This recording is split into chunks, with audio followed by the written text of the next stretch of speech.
4, 3, 2, 1.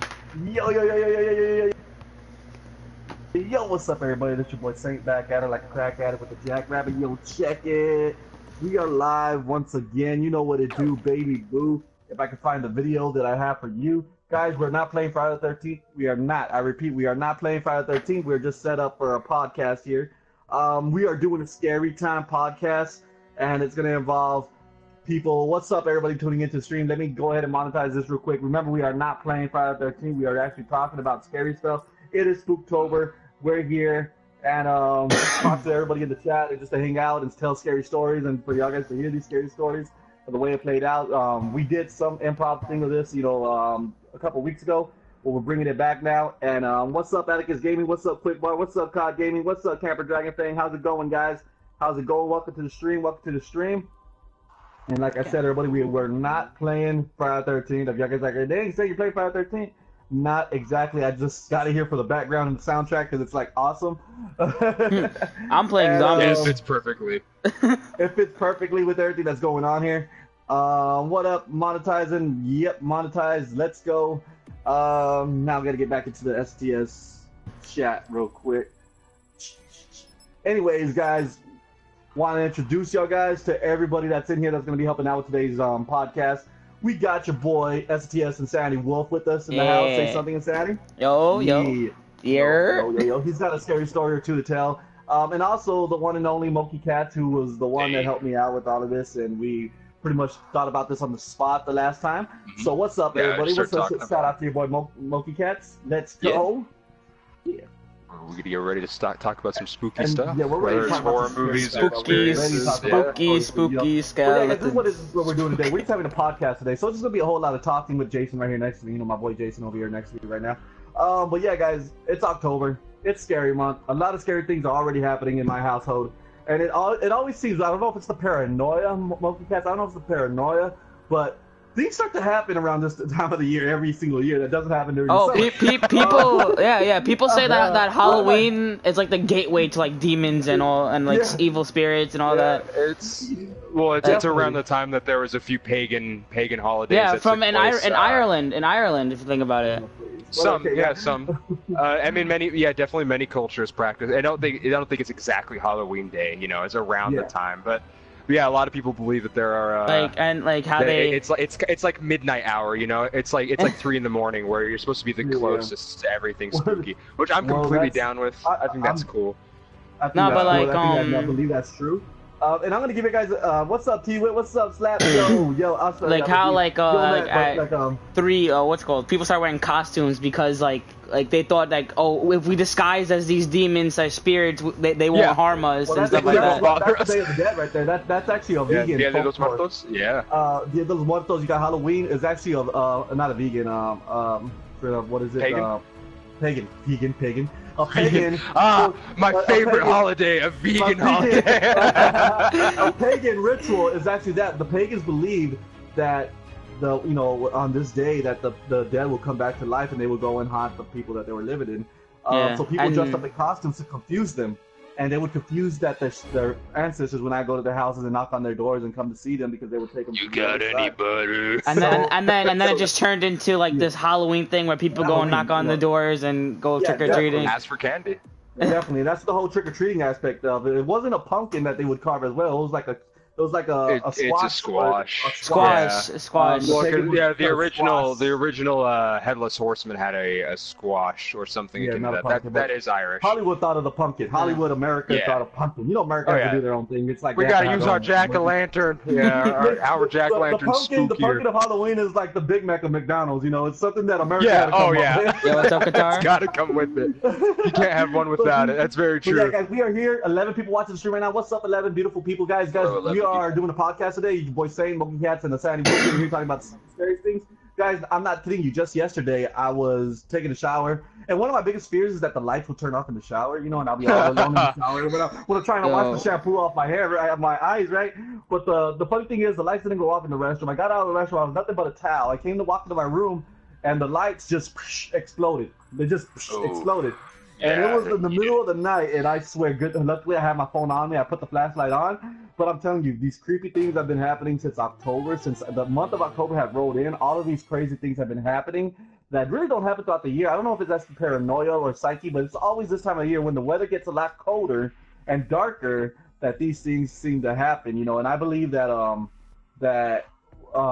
sometimes that the spirits, because it's hot or whatnot, the daylight, they don't come out. But when it's scary, the environment, just the environment, the negativity, it's just all mixed into one, and allows for spirits or ghosts to all pop out and come into this world and lurk. That's why a lot of things happen during the night that don't happen during the day. Don't take anything. I've seen some things happen during the day as well. But yeah, everybody. But this is what we're here to talk about, this podcast situation, guys. Scary stories and stuff like that. I got a big scary story to tell as well. These guys have stories of their own. We were just talking about some crazy things. We're talking about one of the things we're talking about right now was the movie Llorona. I don't know if you guys heard of the movie. If you guys in the chat heard of the movie La Llorona or heard the story of the movie La Llorona, put it down in the chat. I would like to know if y'all got what version of the Llorona y'all guys know.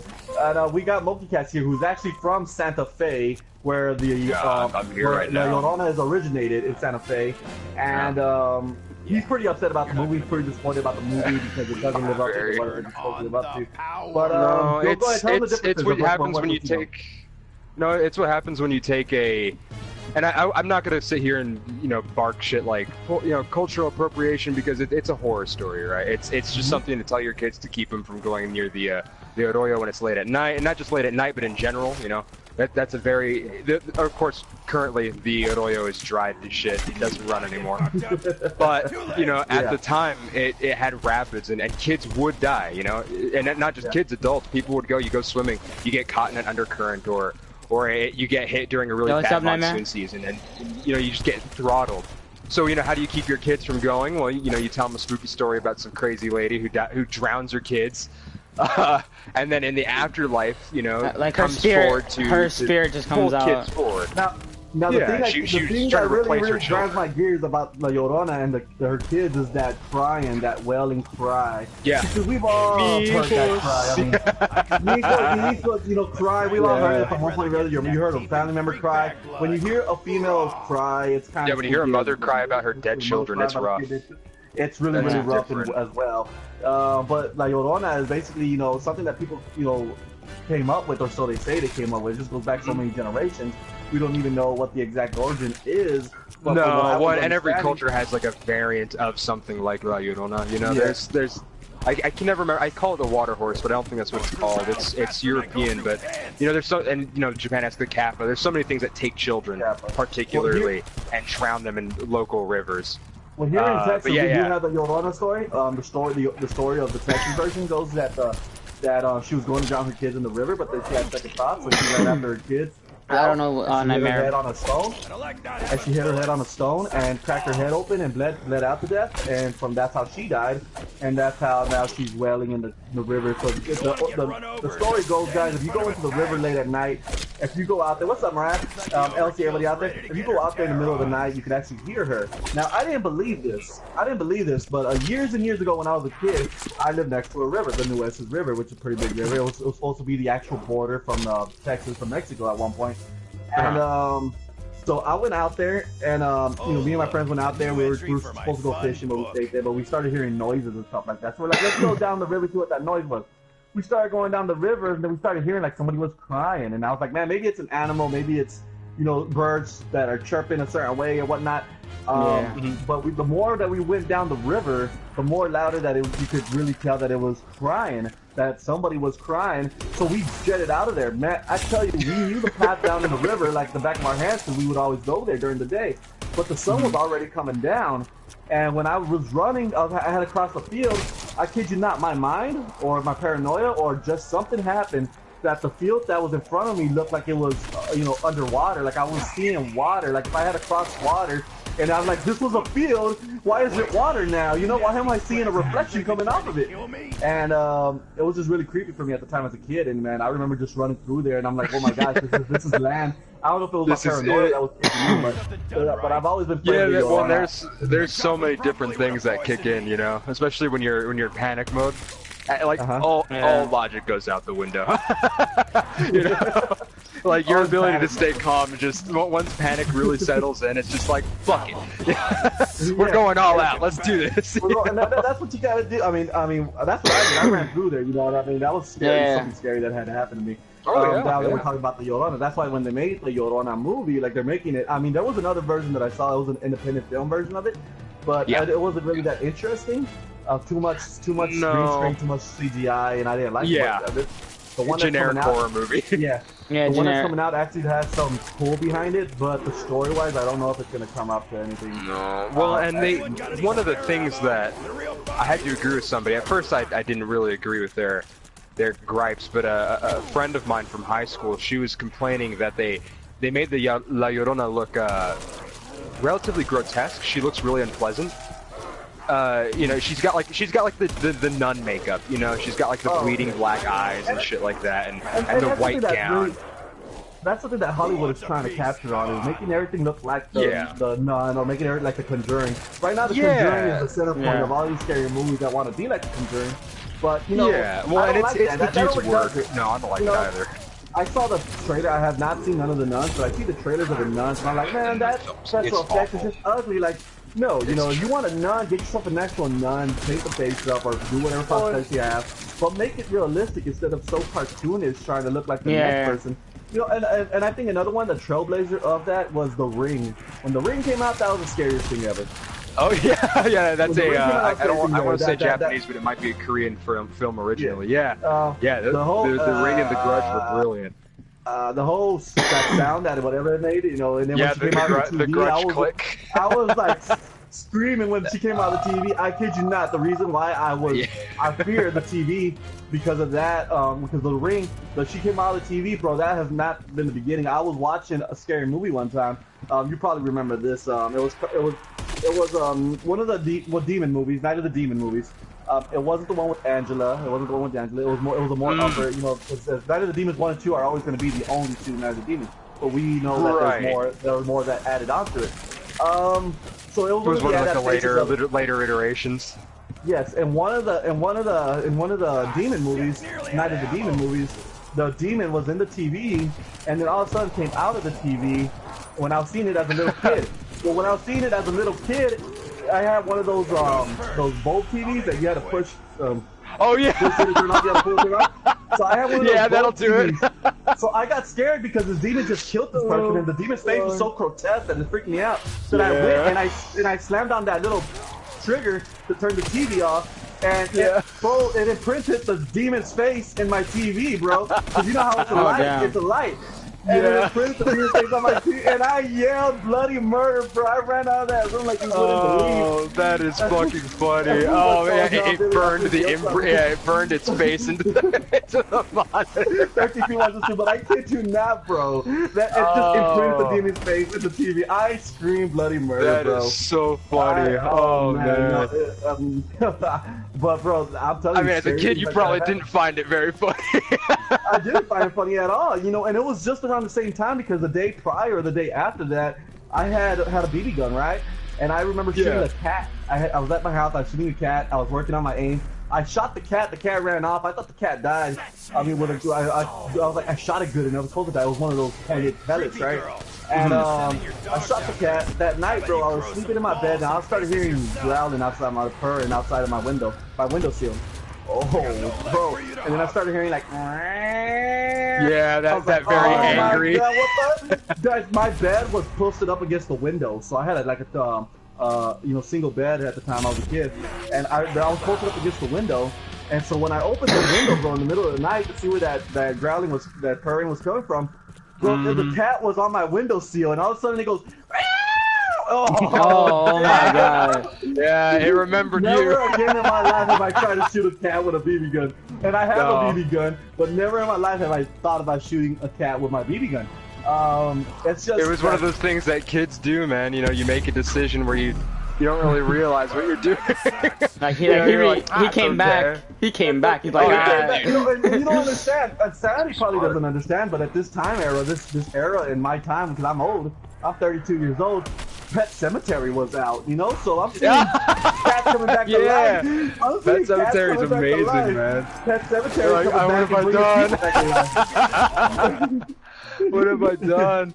I've made it mad. Yeah. Oh yeah. Well, the cat Pet Cemetery was particularly upsetting.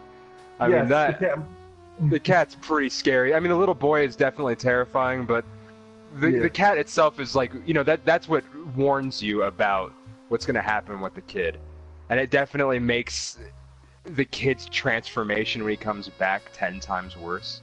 Yes, you know, definitely. I'm actually really excited for the new movie. I know that they're gonna ruin it with jump scares and just really trash the book as much as they can.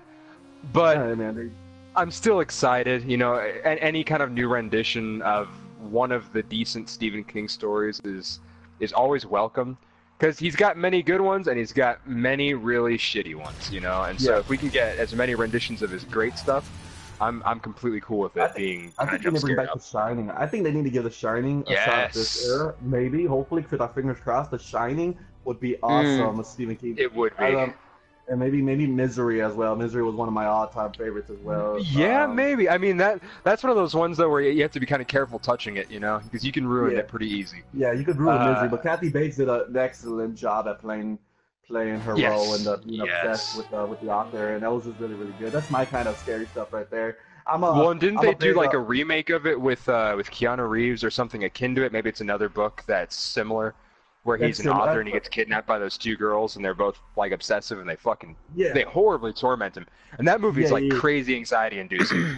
That movie the whole way through is upsetting. I like Keanu when he did the horror stuff, you know. Well, I know Keanu from Bill and Ted, you know, all the way back from Bill and Ted. Yeah.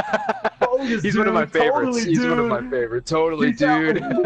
Catch you later, Bill and Ted. You know, but when he did horror, you know, he was actually a good, you know, when I saw him do The Devil's Advocate, you know, that was Devil's Advocate's fun. That's a fun movie. Devil's Advocate was like, man, made me open my eyes to a whole new world out there. You know, like we're trying to see who's all a demon and who's not in the world. But yeah, man, going back, Pet Cemetery is gonna be a good one. Hopefully, you know, and Stephen King is one of the greats, and they really do need to bring back some of his old movies. And I want them to do that while the man, you know, still has a lot of influence. He's around. Yeah. You know, I'm glad that George Romero did that. I'm glad that George Romero was like that, had an influence in all the movies that came through him. And that's why the zombie movies, you know, live up to the hype because they're really good zombie movies out there. Yeah. I'm actually excited for this Overlord film, which looks like it's really taking some liberties with the zombie genre because zombie movies have been dead for some years, you know. They've been horribly overplayed, and they've been dragged through the dirt for a long time. And this movie, it looks like an action zombie film, but there's something about how it feels self-aware. You know, it knows what it is. It knows that it's kind of cheesy. It knows that it's just having fun, which is always a good sign for horror, because the perfect way to create a horror setting is to perfectly balance between terrifying and stupidity. Because you know, if you talk about horror in an objective way, it never sounds scary, right? No. You know, the Friday the 13th movies, it's a dude in a mask with a machete. All right, cool. You know, the horror genre wasn't a thing until maybe the late 70s. It was not the reason I say late 70s is because that's when The Exorcist dropped. The late 70s, you know, when The Exorcist dropped, it just set the tone for horror. Horror came back. Because before that, you had a lot of stuff going on with the wars and stuff like that. You had like these war movies coming out, documentaries coming out. People were tuning into all of this violent stuff on you know national TV and stuff like that. So the director of The Exorcist says, you know what if I take that to the big screen and bring the scare factor to the big screen, and voila, The Exorcist came into play.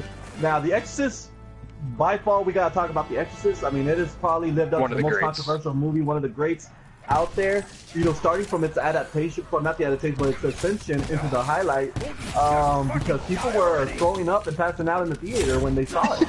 You know, who were really about it? You know, I'm a big Exorcist guy. You know, that's fun. It's such a fun movie. I'll see a film of people running out of the theater, throwing up, vomiting, and freaking passing out. That they had to have a local priest in the theater with these people. Yeah. To make them feel safe. This is late 70s here. You know, this is like, whoa, people have never seen such a thing. You know, seeing her head turn around. No. And then that was brand new. And the vomit, and it was just brand new to everybody. It just started the horror genre. It put the horror genre's name in the game, you know what I'm saying?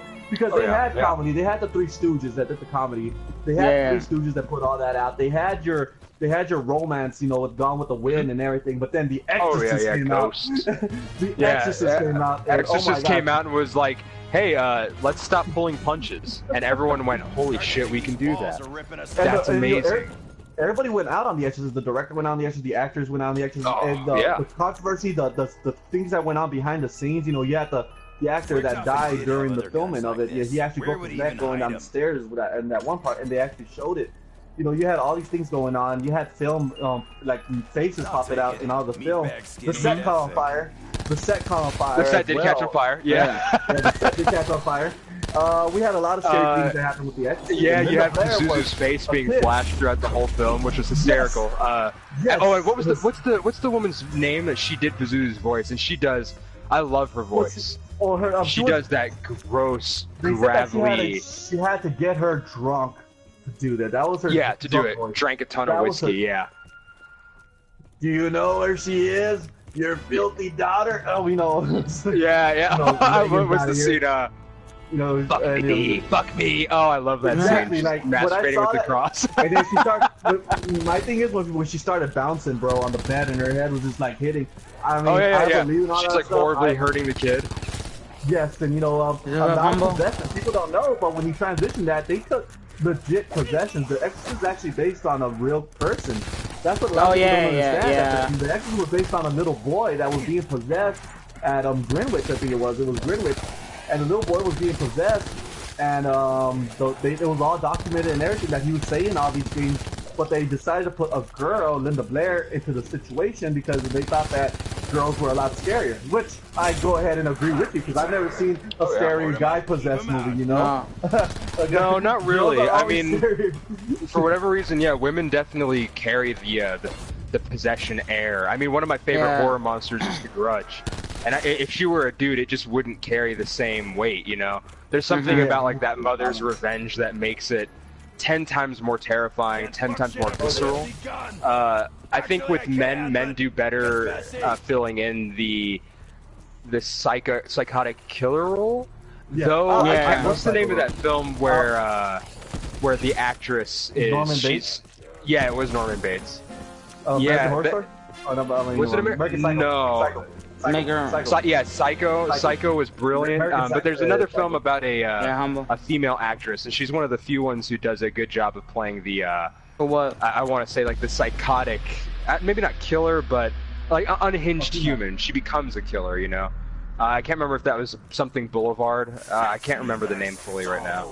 But it'll probably come to you. Up Gaming too. But generally, females do better playing. Awesome, bro. Norman Bates was you know I love my mother, you know, and I was like, we all go a little mad sometimes, and that was my dude, bro. I wanted to beat it, and then when I saw it played on the screen, I saw it played on the screen where the guy was playing, you know, was quoting Norman Bates, I was like, oh my god, that guy fits it perfectly because I've always been fascinated. I've always said that I would play I would love to play a psychotic boyfriend. Like I could play that role like the snap on a finger because getting into that mindset. It's like so, like I don't want to say natural, but it's like easy to get into, you know? It's easy. It's easy to get yourself lost in that kind of chaotic nature, you know. Yeah. Though some people play it up too much, which definitely ruins the role. You know, some people I think go too far because what makes somebody scary when they're unhinged is that teetering that they're playing with. You know, they're clearly not exactly functioning properly, but there's still a little bit of what makes them human in there. And so that's what makes them so scary, you know? It's that teetering between something that's so human and then something that could be considered so inhuman, you know? And then you take the boyfriend factor of it, you know, because then the boyfriend's always going after the girlfriend. The girlfriend loves the boyfriend. She doesn't want to hurt the boyfriend, but the boyfriend's trying to kill the girlfriend. And it's just like, girl, kill him already. You know, why are you trying to talk to the guy? Fucking stab him, please. I am begging. You know, kill me. Like I told you know, a couple of ex-girlfriends that I have, you know, people that I dated in my life. I told it, you know, they were like, you know, I just don't want to get hurt. You know, I don't want to get hurt or stuff like that in a relationship. I go, you don't have to worry about me ever hurting you or ever trying to physically hurt you or in any way. I would never grab you or, you know, push you up against a wall or anything. But some of these girls are so hurt by some other guy doing it, and they freak them out. And I go, if I ever do that, you have every right to shoot me, or else I'll shoot myself. for doing something like that. You know, yeah, that's the type of man I am. Yeah, please defend yourself at the very least. Hit somebody, I'm gonna shoot myself for being such a coward. You know, if I'm gonna bruise somebody, I'll shoot myself. That's just the way it is. But yeah, going back, some of the questions that are being brought up right now in the thing. Going back to guitar. What's up, guitar? He says, I watched Lights Out, and when I finished watching the movie, I took the DVD and flushed it down the toilet. Lights Out. But we talked about that the other day too, right? We talked about Lights Out and how I think so. You know, I believe we either mentioned it briefly or. Yeah. Oculus as well.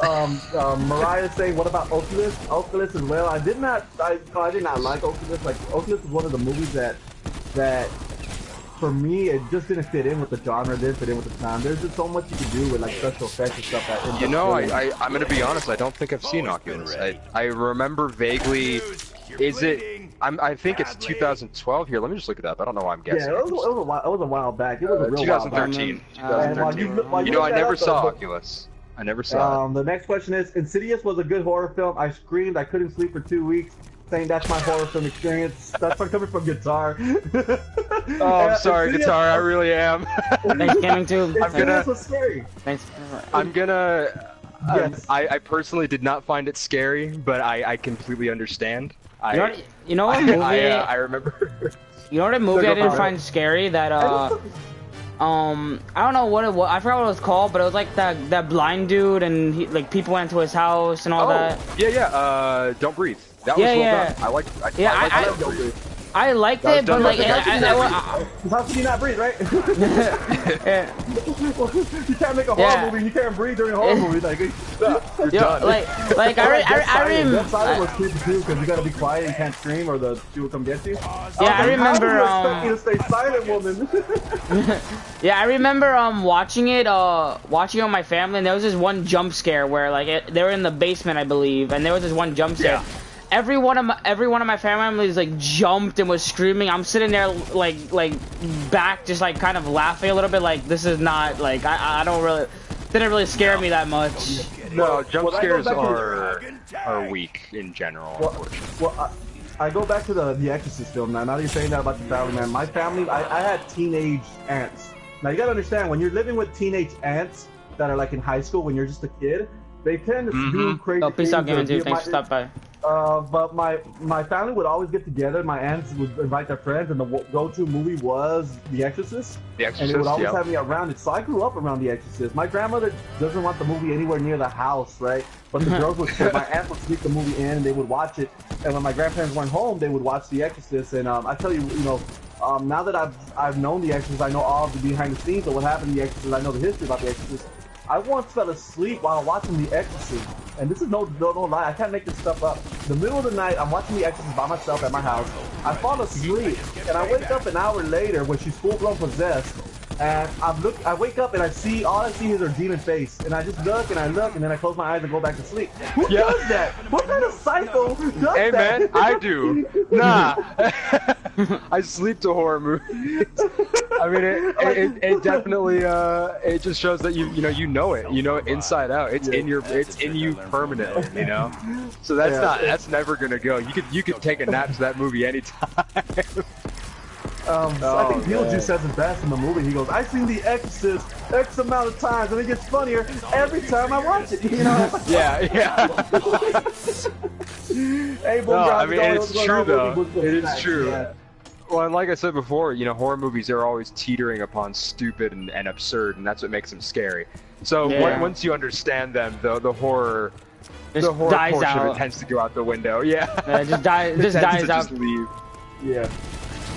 Because I mean, or maybe not right now, but for a little while, the whole home invasion horror genre was really big with things like The Purge and the Outsiders, not the Outsiders, the Visitors and stuff like that. Yeah, Outsiders. That's it.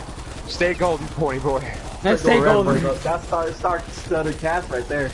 But you know, home invasion films were kind of the spooky thing for a bit, but not. I mean, fast forward a bit. The Purge is a good series. I like the Purge series, but it's nothing to do with monsters. It's like normal people. Yeah, people. My complaint with them is that they're just gore porn. You know, it's like, how can we kill people in these absurd fashion. It's like my complaint with Final Destination. You know, it's like let's just gut them. You know, there's no real interaction. I think the Purge film started getting good after the second, where they started like giving the characters had story, you know, and there were stakes. Yeah, when they give them, instead of it just being, you know, generic suburban family gets invaded, generic suburban dad has gun. You know what I mean? Who does that as well? The Strangers. Oh man, The Strangers. Yeah. The Strangers based off of a true story, so it was everything that's based off a true story really gives up a treat factor because you know what's happening. You know? Here in Texas, we have Texas Chainsaw Massacre. You know, so that's where you get Leatherface from. Well, Leatherface is based off 2 actual murderers. Yeah, he's based off 2 different. Ed Gein and the actual Texas Chainsaw Massacre. But Ed Gein was one of the ones that really influenced Texas Chainsaw Massacre. Yeah. If y'all don't know who Ed Gein is out there, I suggest you Google him or YouTube him. That guy is insane. He would peel his flesh and he would eat the people's bodies and make burgers into them and make burgers out of them and stuff like that out there in West Texas. Well, I can't remember the guy's name, but he's also based off, maybe it is Ed Gein, that made furniture, and you can actually purchase that furniture made out of his victim's flesh. The house is there. Yeah, the house is there and open. The house is open for people to visit and stuff like that. So, Texas Chainsaw Massacre is 100% true. Leatherface is a true person. Not like Jason Voorhees. Well, made up person. he's like an exaggerated variant of 2 real people. Yeah, absolutely. Yeah, he's 2 different people who they've fused into this fucking nightmare. Albeit a very funny nightmare. A lot of the sounds that Leatherface makes in the movies make me laugh. He's got like a very nasally, high-pitched voice. And the scene when he gets hurt on his own chainsaw always gives me like a really good giggle. I don't know why. It's just there's something about it that's incredibly comedic. Nothing like Jason, who was quiet, bro. Jason was quiet. Jason was fucking terrifying because he was quiet. He's the biggest guy I've seen. He's the biggest guy I see in horror movies, and yet he's quiet. How does he sneak up behind you people? You know, like, You don't hear his giant worker boots going thud, thud, thud, thud, thud. No, well, that's what I love. I like to imagine that he tiptoes. When he's not on screen. You know, like Scooby-Doo, how they just tiptoe. Yeah. You've got the Scooby-Doo music theme. You got. Don't open the closet. Familiar with Jason Voorhees, the Friday the 13th series, the franchise of Friday the 13th will forever. I am a big Jason fan. A very big Jason fan. Freddy the Cougar. Because of the story. His story was actually a good story. You know, going to camp, not drowning by the camp counselors who were out doing adult things, and then he comes back to kill all the camp counselors. Yeah. Well, it wasn't him that killed the camp counselors. It's his mom, and then his mom goes and kills all the kids. Back. And then they kill the mom and chop her head off, and then Jason actually comes out in the second film, and then the third, the fourth, the fifth, and all the way up. Yeah, that's when he became a staple. Because initially the twist was that it was his mother. Killing all the kids because she wanted vengeance for her son, who was less than stellar mentally. Who's blaming her? I mean, who's gonna blame her? Fuck no, dude, they deserved that shit. Are you kidding me? I mean, the kids that she kills have nothing to do with Jason, but you can't blame her for being mad either. You know, she just kills people who go there. But yeah, you can't blame her. You genuinely can't. It's like this is a mother who's been broken. In general, you know, she was mad at the camp in general, and so she stated that when the kids decided to go there, hey, she's gonna take it out on them because y'all are teenagers. Y'all are out there drinking and sex and having sex and doing all these things. I'm gonna go ahead and kill y'all because y'all weren't watching my kid. I totally, don't get her the way she wanted to do that. You know, she is the good guy. Oh yeah. I have to say that she's the good guy in that movie. You know, get her. Yeah, absolutely. Girl, see if you get away with it. But unfortunately, she did not get away with it. She got her head chopped off, and Jason had to see all that. You know, this is all happening. You know, with Jason and stuff like that. And Jason saw that they decapitated that's when it became supernatural. That's when it jumped into the supernatural, because most of the film is just killer kills victims, and then at the end Jason comes back after having been drowned for vengeance, and that's when we got like the whole supernatural aspect out of it. Because the first movies, the first couple, it's him as a normal person just coming out for revenge. When he has the sack bag on his head, the bag on his head, he was a normal person. He wasn't dead yet. But then when they drowned him and he came back, that's when he had the Jason mask. That is the ultimate zombie. Quote unquote zombie. You ain't gonna mess with this zombie. This guy came back from the dead, and he's killing people with a machete, with the spear. One of my favorite things when he kills that girl with the spear, and the guts, the intestines are like wiggling on the spear, and I'm like, what in the world? Oh, so good! It's so good. Remember the Friday the 13th 3D where he actually shoots the person's eye out and it comes out of the screen. No, and it's on the tip I of the never screen, saw bro. 3D. I don't think I've seen Jason 3D. I was like, oh my god. No, I haven't either. Oh man. Well, and that was, let's see, Jason 3D was 3D, you got to, because you're wearing the 3D glasses and you're a kid. And it's the middle of the night, and he shoots a fish's spear, the back of somebody's head, through the eye socket. The eye is in the spear, and it comes out of the TV right okay, I know about which kill you're talking about. Yeah. No, I never saw Jason 3D. I have one of my eyes is not so great, so 3D really gives me a hard time. I get really like sick if I have to see anything in 3D. I can't see 3D. Like, I mean, I have glasses on, so if I put on the 3D glasses, I can't see the thing. Yeah, you can't wear the glasses over. Yeah. And when you wear the glass over when you wear the 3D glasses over your glasses, and since they're plastic now, they're so uncomfortable. Like they're hard plastic. It's awful. Like totally. I can't see the TV, so like the screen or whatever, and I'm like, what's going on? What's happening? No, I can't see 3D. My right eye doesn't dilate anymore, and it's basically it's not useless, but it's just not nearly as efficient as it should be. So 3D is incredibly not nauseating, but just rough. It gives me headaches and stuff like that.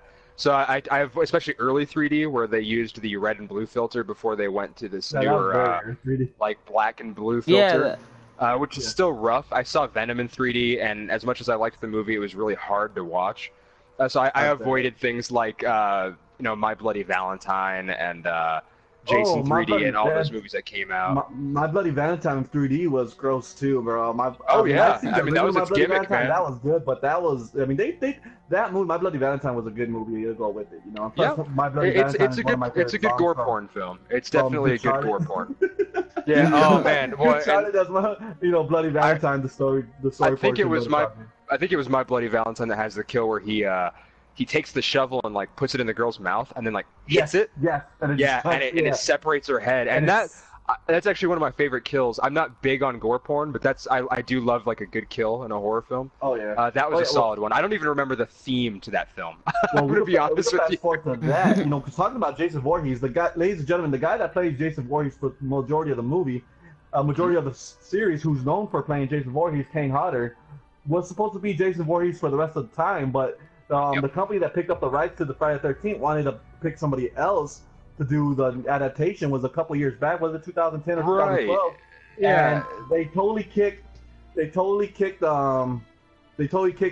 Hodder to the curb. So what Kane Hodder did, unfortunate.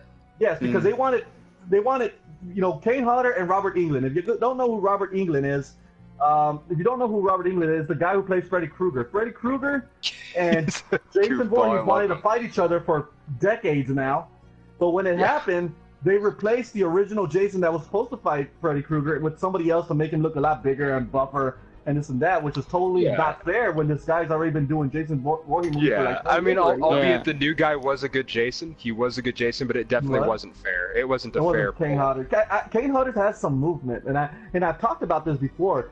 Kane Hodder has some Jason qualities that nobody else has, and one quality that I've taken upon myself when I play the villain role in my wrestling career is when Kane Hodder did this thing, bro, where his head turned first slowly and then his body followed afterwards. He did not turn like a normal person. His head would turn, he stalks, and he'll look at you, and then his body will slowly get to position. He's stalking. He's like watching you. I love that. I love that so much. That is one of my favorite, and it became like a stereotype for a lot of the big, brooding, like silent killers. You had a. I'm gonna say it. I know it's not this movie, but this is all that's coming to mind. I think it was. Oh my god, I can't even remember. It was the film with the the nuclear Hick family. One of the siblings is this really. Yes, there's The Hills Have Eyes. One of the siblings is this huge, like, daunting, behemoth-looking guy, and he kind of does that as well. And it just kind of showed that stuck within horror for a very long time. That stare was so intimidating. It's really well done, and I agree. He definitely has like a sense of movement that no other Jason has. Yeah, well, we got people. We actually have people, Boom Girl, saying, so we used to live in this old house, and I'm telling you through my mom's eyes. She goes on and says, so I was like 4, I think, so I came out of my room, that is what my mom said to me. I said, "Mommy, there's something in my room." And she goes, "My mom said, what is it? It's the bad man standing at the end of the bed." Ooh. Yes. Fun stuff. We always have that story of somebody standing at the edge of the bed, and that's probably one thing before we get back into the Jason thing is we've all seen somebody standing at the edge of the bed, and it's yeah. I mean, you and I talked about sleep paralysis last time. Yeah, we'll talk about sleep paralysis here in a second as well. Yeah, but yes, so just seeing a shadow or something at the edge of your bed. One person that really likes to scare me like that is my son, Mini Saint. Mini Saint sleeps on the bed with me. I have a king size bed. I'm not a king size bed. I got a full size bed, and Mini Saint likes to sleep with me sometimes. And one night I woke up. It was like 3 a.m. in the morning. I woke up and I see him sitting next to me, just looking at the ceiling. He's sitting, and all I see is a silhouette of a small body and his head looking up at the ceiling. And I'm like, "What are you doing?" And he's talking to somebody up there.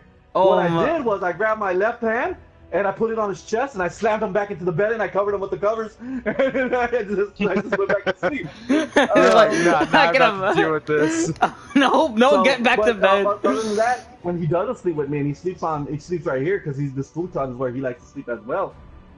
He would wake up and then stand at the side of my bed and wait for me to wake up. And when I open my eyes, all I see is his figure, black silhouette right there. That's really, really creepy. Kids are creepy. Kids are creepy in general. Yeah, well, it's because kids have they don't have that sense of dread yet. So they, he's sitting there and he's like, "Oh, I can't wait to wake up to Dad," And meanwhile, Dad's like, "God, I hope he is not there." You better not be there, or you're about to get taken out. So yeah, man. So that's creepiness in itself. Those shadow people. When you see people's shadows, I've seen a shadow when they disappears or it appears. It's kind of creepy as itself. But I rolled over my bed once and I seen the shadow coming out from under my bed and went like up to the ceiling and then back under my bed. I instantly turned over and went back to sleep. I'm like, I'm not dealing with this. 15 people watching. Welcome to the podcast, ladies and gentlemen. Welcome to the SNTS podcast. I'm like, nope. I'm like, nope. I turned over, closed, turned over, closed my eyes. Turned over, closed my eyes, was like, nah. And this will segue into the Freddy conversation because people want to talk about Freddy in the comments. But let's talk about how Freddy probably originated. One of the main examples of being in dreams, sleep paralysis. Now then, ladies and gentlemen, he is like the pure concept of sleep paralysis. It's a fucking nightmare. If you do not know what sleep paralysis, I do not wish sleep paralysis on anybody, not even my worst enemy. I know I have enemies out there. I know I've gone toe-to-toe with people that probably don't like me. Not even them would I wish sleep paralysis on. If you have not experienced sleep paralysis, it is terrible. It is terrible. It's bad. You're essentially stripped of movement. I'm a victim of sleep paralysis. I fall into it so many times, and I still to this day fall to it. It hurts every single time, and it scares the daylights out of you. It's when your whole body shuts down on you while you're sleeping, and you see people in your room or on top of you, choking you and sucking, suffocating you, and you can't move, and all you see is a person's face in front of you. Or you see somebody in the corner and you hear that paranormal activity. In paranormal activity, guys, where the ghost is coming and you hear that rumbling, that bass go.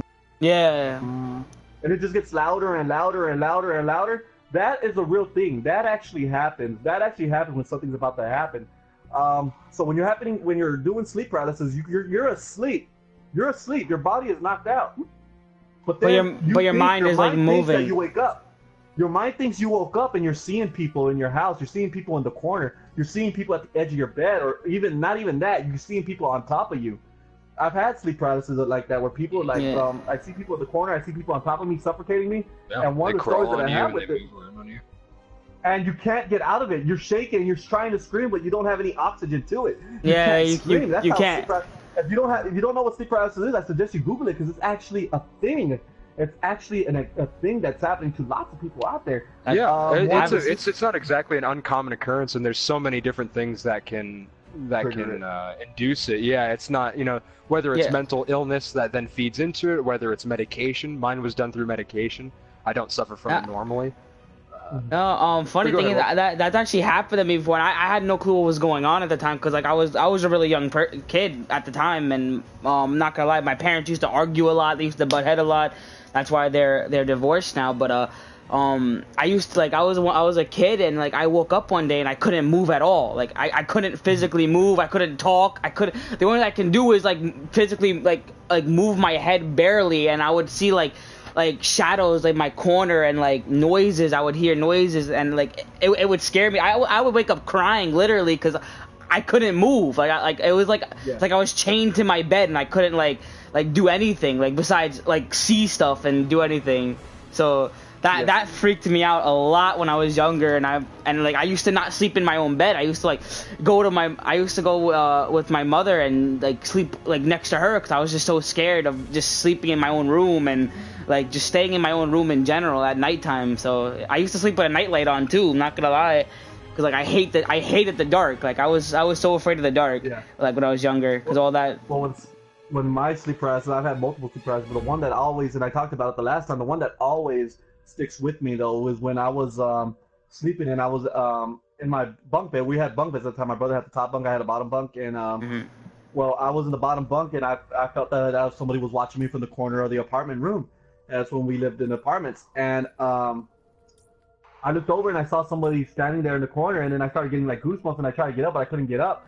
So I closed my eyes and tried to wake myself, shake myself awake. And when I opened my eyes, there was this burnt man staring at me on top of me, and he started suffocating me. And all of a sudden, I was trying to scream to my grandparents, but my grandparents couldn't hear me. And I was trying to scream to my grandparents, and I was screaming, "Grandma, Grandpa!" But I couldn't get the names out of my mouth. And this guy was just choking me, and like I couldn't breathe. And I see his face right here, and you could smell he was like burning. He was like, you could smell how he burnt flesh. If y'all guys don't know what burnt flesh feels, it's fucking, like, it's awful. It's foul. It's really foul. It's mainly the hair. It's the hair that makes it smell bad. But yeah, the skin smells pretty bad too. Yeah, and I smelt this guy, and he was smelling real dead awful. And then when I broke free from it, I thought I woke up. I was like, I woke up, and he wasn't there. And I said, yes. I ran to the door, and when I opened the door to my room to go yell at my grandparents, he was standing right there, and I thought I was awake. And he pushes me back into the bed, and he starts choking me again, trying to suffocate me. And I'm screaming. So my mind's telling me, you're still asleep. Wake up, wake up, wake up.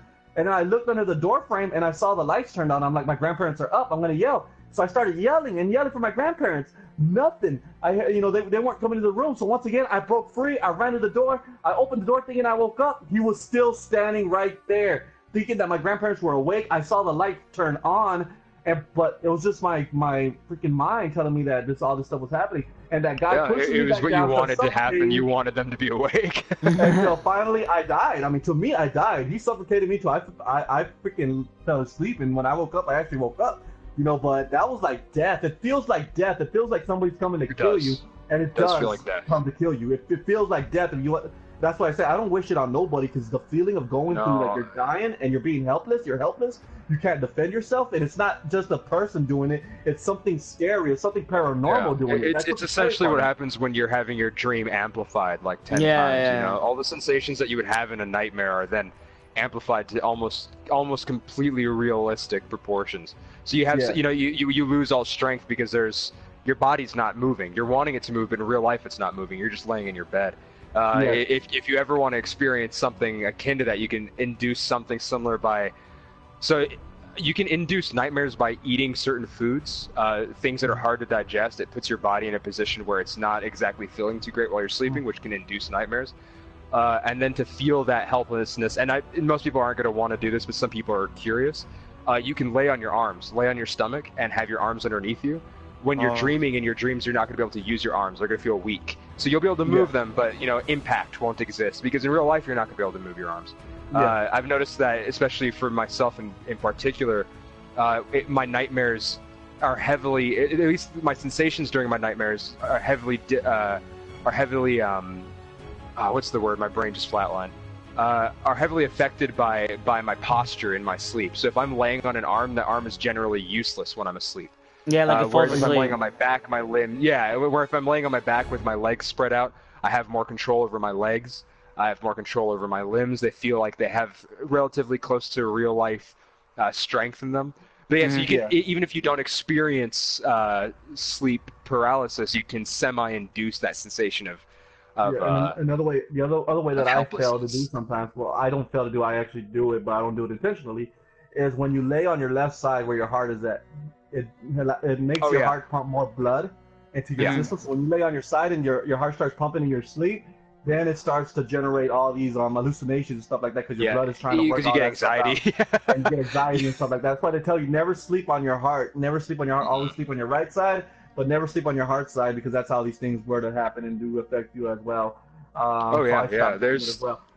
There's so many things that's. I was thinking. I can't remember if it is your left side as well, but a certain posture puts your digestive tract in a bad position, and so your body's under a lot of stress while it's laying down.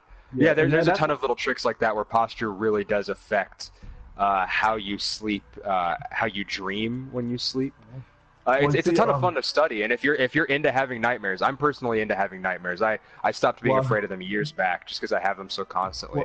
Well, ever since my sleep paralysis, I've been doing a lot of research on sleep paralysis, and it's very common out there in the world. And you just to hear the similar stories that people have gone through, you're like, man, I relate to these people, and even they say I would never wish it upon anybody.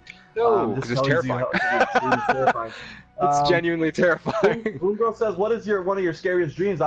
It ties into the sleep paralysis. Boom Girl, one of the scariest dreams I had was just recently, maybe a couple of months ago, was when I was dreaming that we were out. It was a town. It was a dead town. It was like a ghost town, really, and nobody was there. It was pitch dark. People were all inside of their houses, and I had my son with me and my mother with me.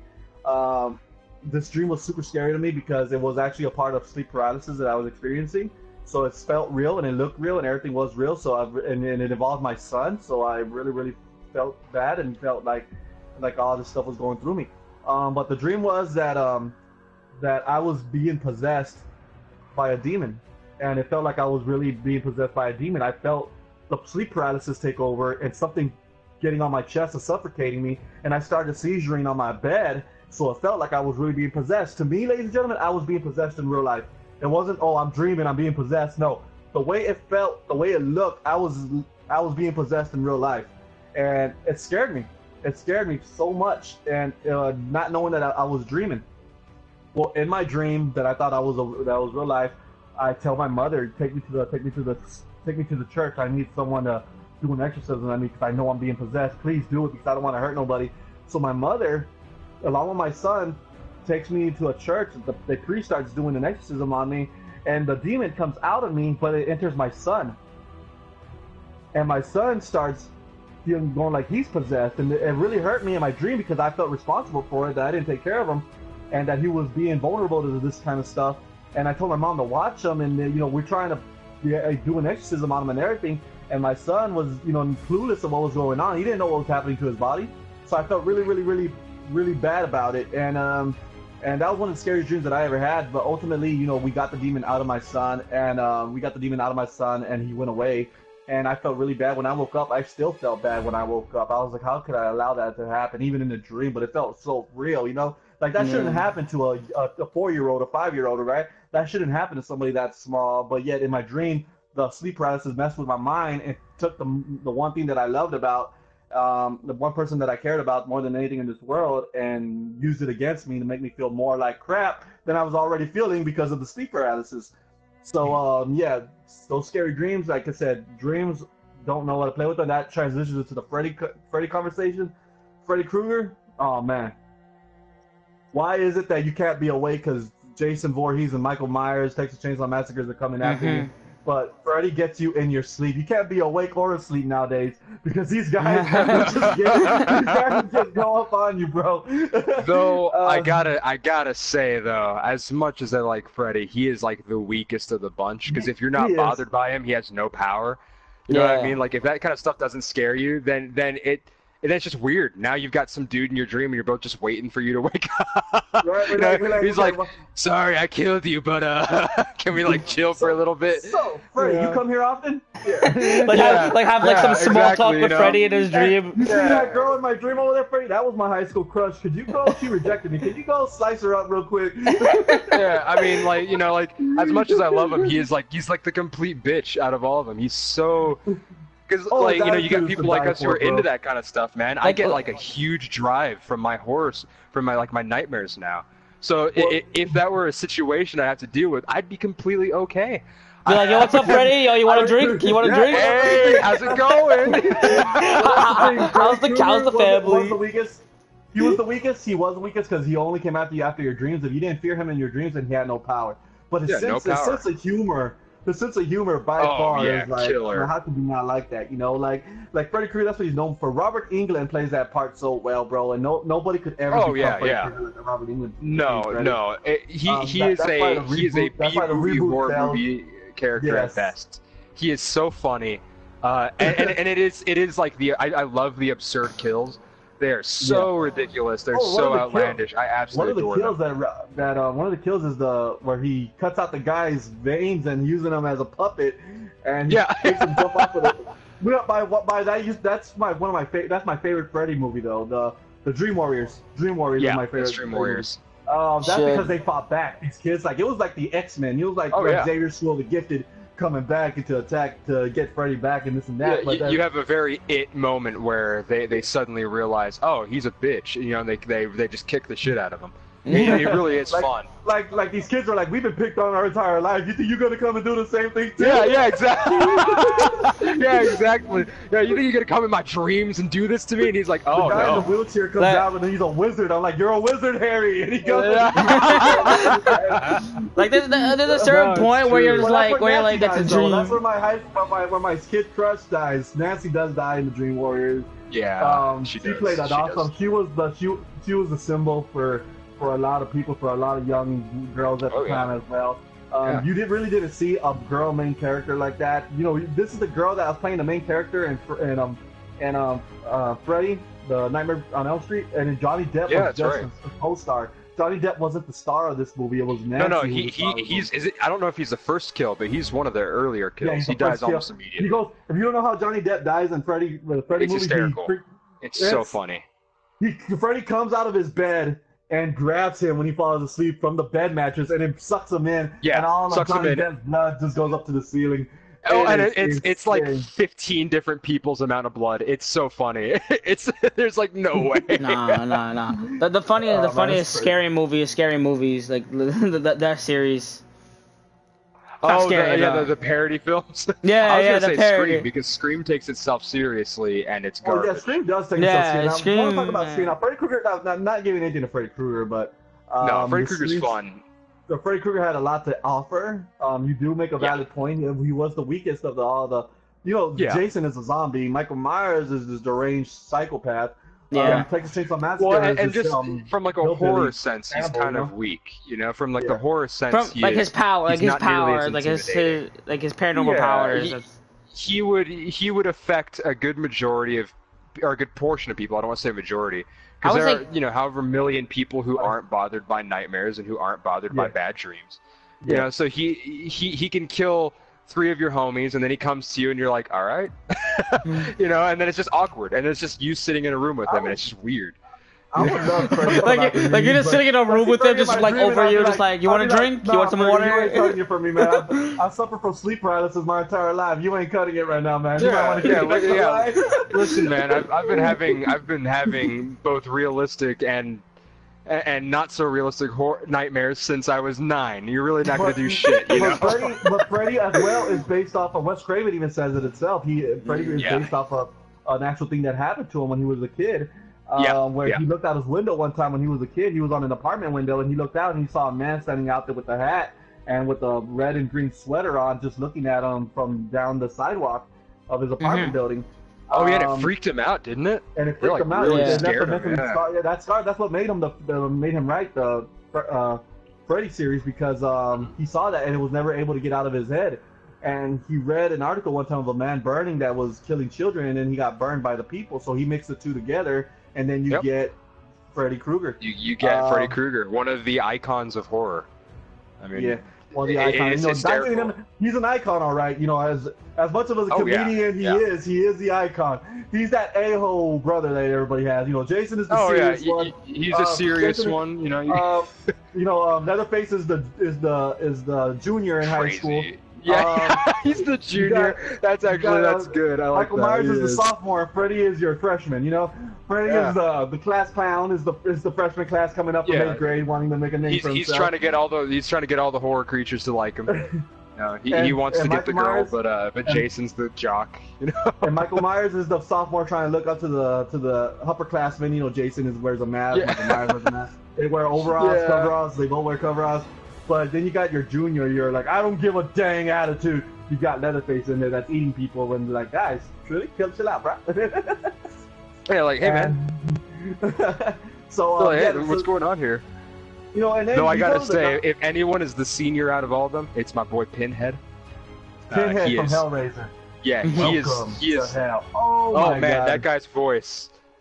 When we lived in a house, bro, we lived in a house. I asked my grandparents, because I live with my grandparents. I asked my grandparents, can I buy lots of feet of chain? They're like, chain? I go, chain? They're like, why? I want to hang chains from the ceiling of my room and just walk around with chains hanging down from the ceiling. They're like, no, that's local. You're stupid. You know, the grandparents telling me that I was stupid. I was like, I really want chains coming from the ceiling because in Hellraiser, that one room that has all these chains coming down. Yeah, his weapons are hooks. So he has his. Whenever he shows up, the room fills. Hellraiser did get me freaked out with CDs. I'm not gonna lie. When the because the second movie.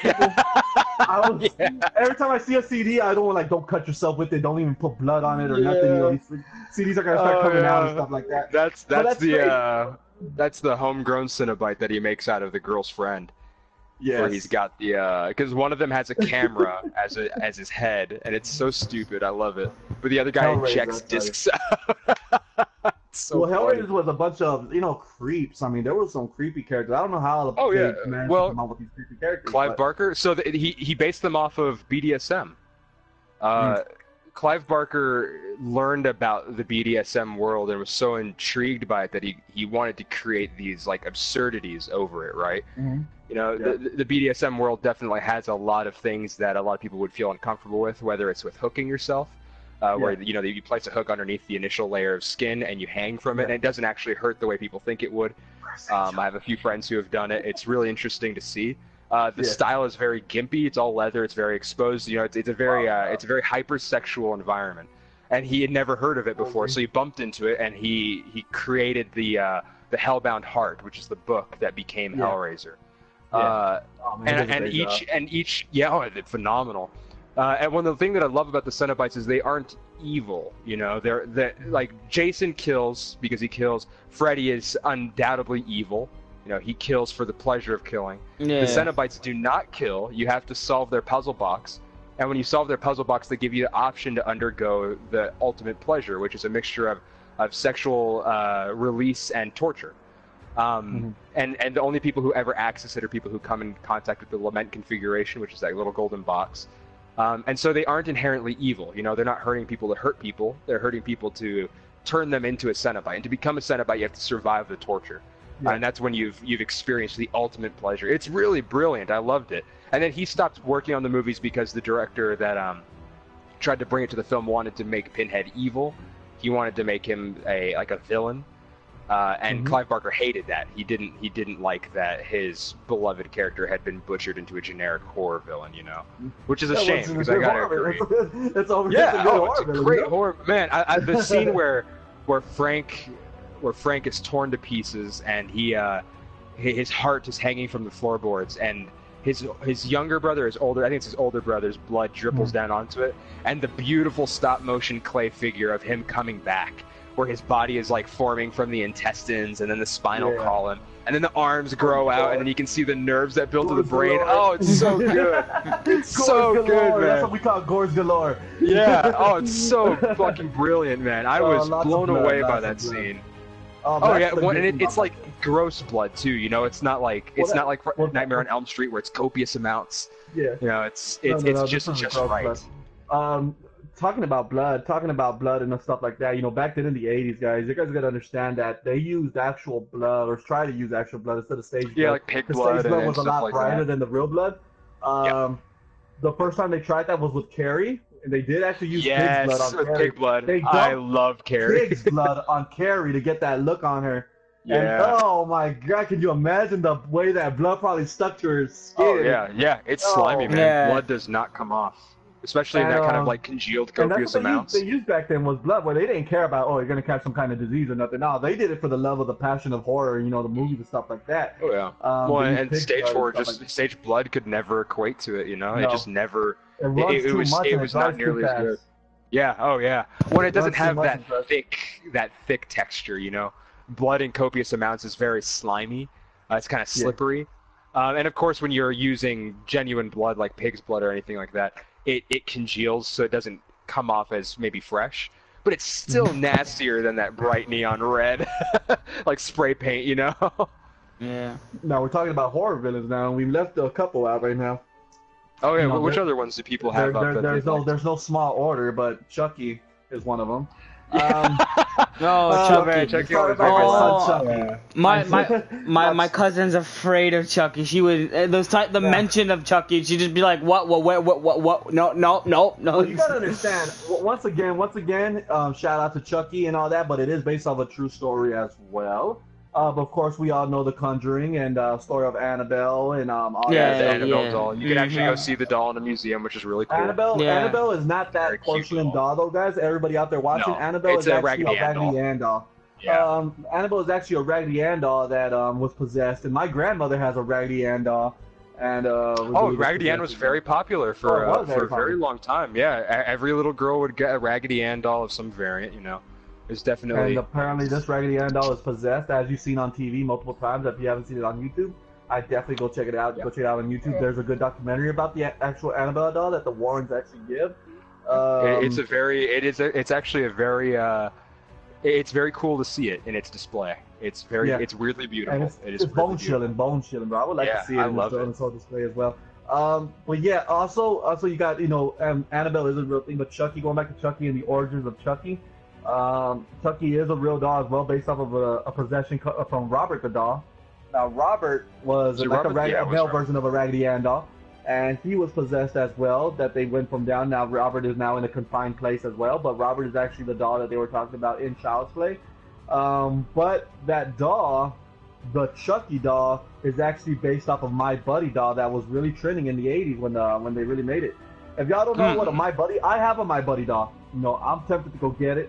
Guys, I'm about to go get My Buddy. This is what Chucky was based off of. 1 second, guys.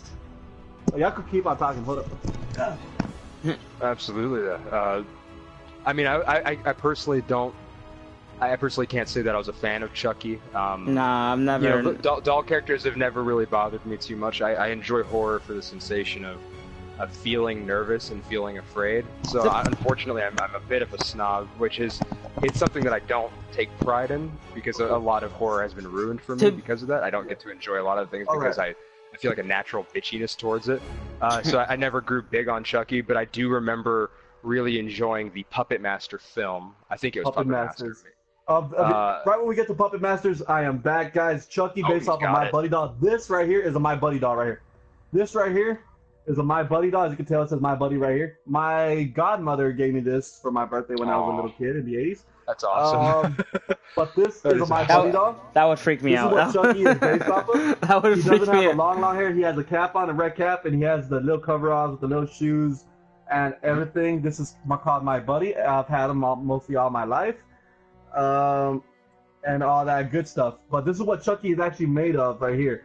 Now, My Buddy, Chucky was made into the My Buddy, then it became Chucky in the franchise series, and it's like, guy dies, he gets there, and he gets was it a murderer or something? Possesses the doll or something? And then he possesses a doll, which was actually a real story in a newspaper that a guy actually thought that they believed that a guy actually did that. But yeah, but other than that, that's what it's based off of. And Chucky, really, I don't see anything being scary about a doll. Like, you could outrun him, you could outrun him. I don't know how you get. I mean, you could jump out the window. I don't think he's gonna reach up into the window. No. Well, and I think partially like the fear factor is it is that sense of familiarity being taken away from you. It's something that you'd have in your everyday home, or your kids might have if you're a parent. And suddenly, you turn around and little Timmy's teddy bear is wielding a hatchet, and it's gutting him, and you're like, oh no, wasn't expecting that. Oh no, wasn't anticipating that. Another short horror icon, Leprechaun. Now Leprechaun was like a mixture of Chucky and freaking Fred Krueger. Like he was comedic, and yet he was short, and he was trying to kill people, but he had magical powers and stuff like that. Nah, darn you. Freaking Leprechaun also was hilarious, man. I remember Leprechaun slicing people in half. Leprechaun is one of the funniest movies you could ever watch. If anybody hasn't seen it, I highly recommend. I don't think I've seen it. Leprechaun in the Hood too. Leprechaun in the Hood was hilarious. Oh my god, it was. Wolf, if you ever get the chance, I highly recommend taking a day where you just get like popcorn, get some snacks, get some popcorn. The first 2 movies. Oh yeah, because they're trash. These are like some of the worst movies, but they're so funny because of it. They are so funny. You will be crying. I was crying my first time because I thought it was one of the funniest movies. It takes itself so seriously the first film, and then it knows exactly what it was for Leprechauns. And so I just wanted to mention him. We don't have to talk about the Leprechaun. If you haven't seen Leprechaun, we highly recommend you seeing it. It is funny. If you want a mixture between Chucky and Freddy Krueger, definitely go check out Leprechaun. But also, there was a movie that not many people know about that I really got traumatized seeing as well. My grandmother used to have it. That's why I was like, grandmother, what kind of... My grandmother's probably... Well, my mom is a horror buff. My mom loves scary movies. She's addicted to vampires and stuff like that. Oh, that's cool. That's cool. But I didn't know until I found when my grandmother... I was going through her VHSs, and that's how old I have VHS. And I come across Wishmaster. 1, 2, and 3. Oh no, all 3, huh? She went for the 3. My grandmother had all 3 Wishmasters when I was a kid. I was like, what? That's actually really cool. Wishmaster is actually a movie about a genie, a djinn. It's a djinn, I don't want to say genie, a djinn. No. Genies are inherently cartoony and pleasant, whereas djinns are not. Djinns are like the monkey's paw. You make a wish, and if you're not very specific, you'll get what you want, but horribly. Tune in, guys. This is gonna be fun. So Wishmaster, he gives you 3 wishes. But it ain't as easy as it sounds. No, you don't just make a wish and get what you're hoping for. You don't get what you're hoping for. One, you got to be really, really careful what you wish for. Mm-hmm. Because this guy will turn it around and actually kill you while doing it. I mean, you get what you want as long as it backfires. Yeah, I think one that really sticks in my mind was that when he's in prison, and his lawyer is trying to get him out of prison.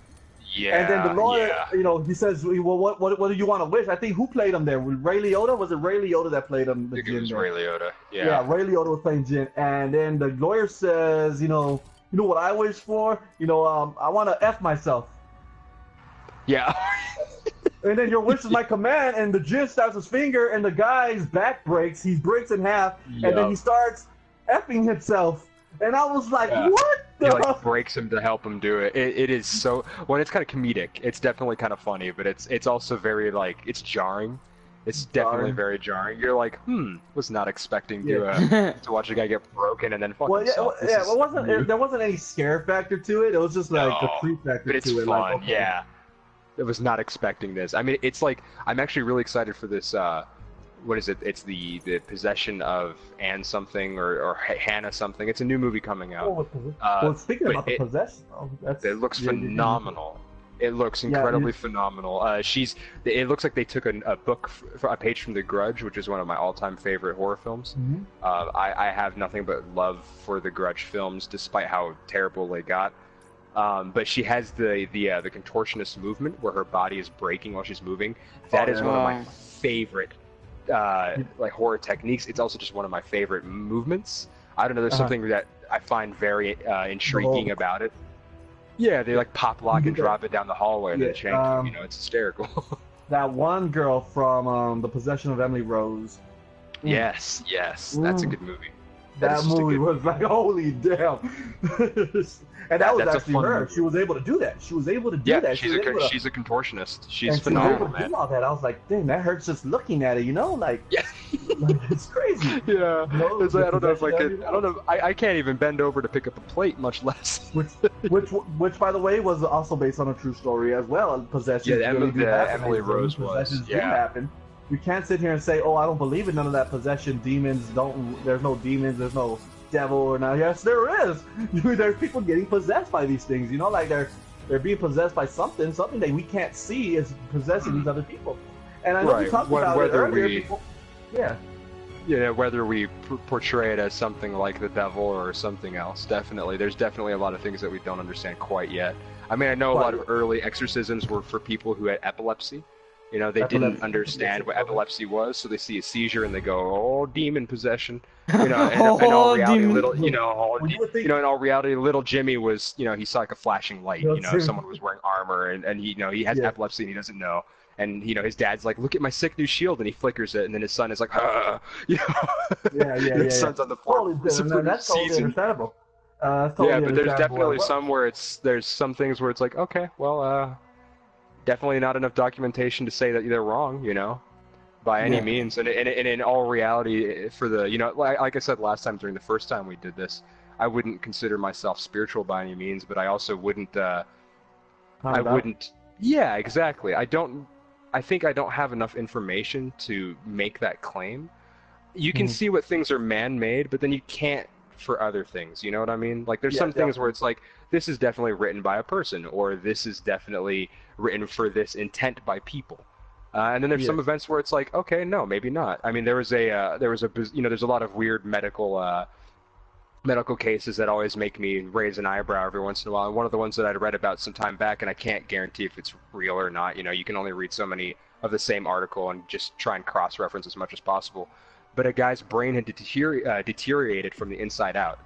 It had filled with liquid, and he was in his, I think, 40s, so I can remember, 40s or 50s. You know, he was well into middle age, or maybe even preaching it.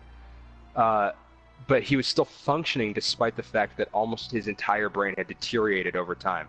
So by the time he went to the doctors, it was basically just like a soft shell of his brain that was sending back and forth synapses, but all the lobes were gone, you know?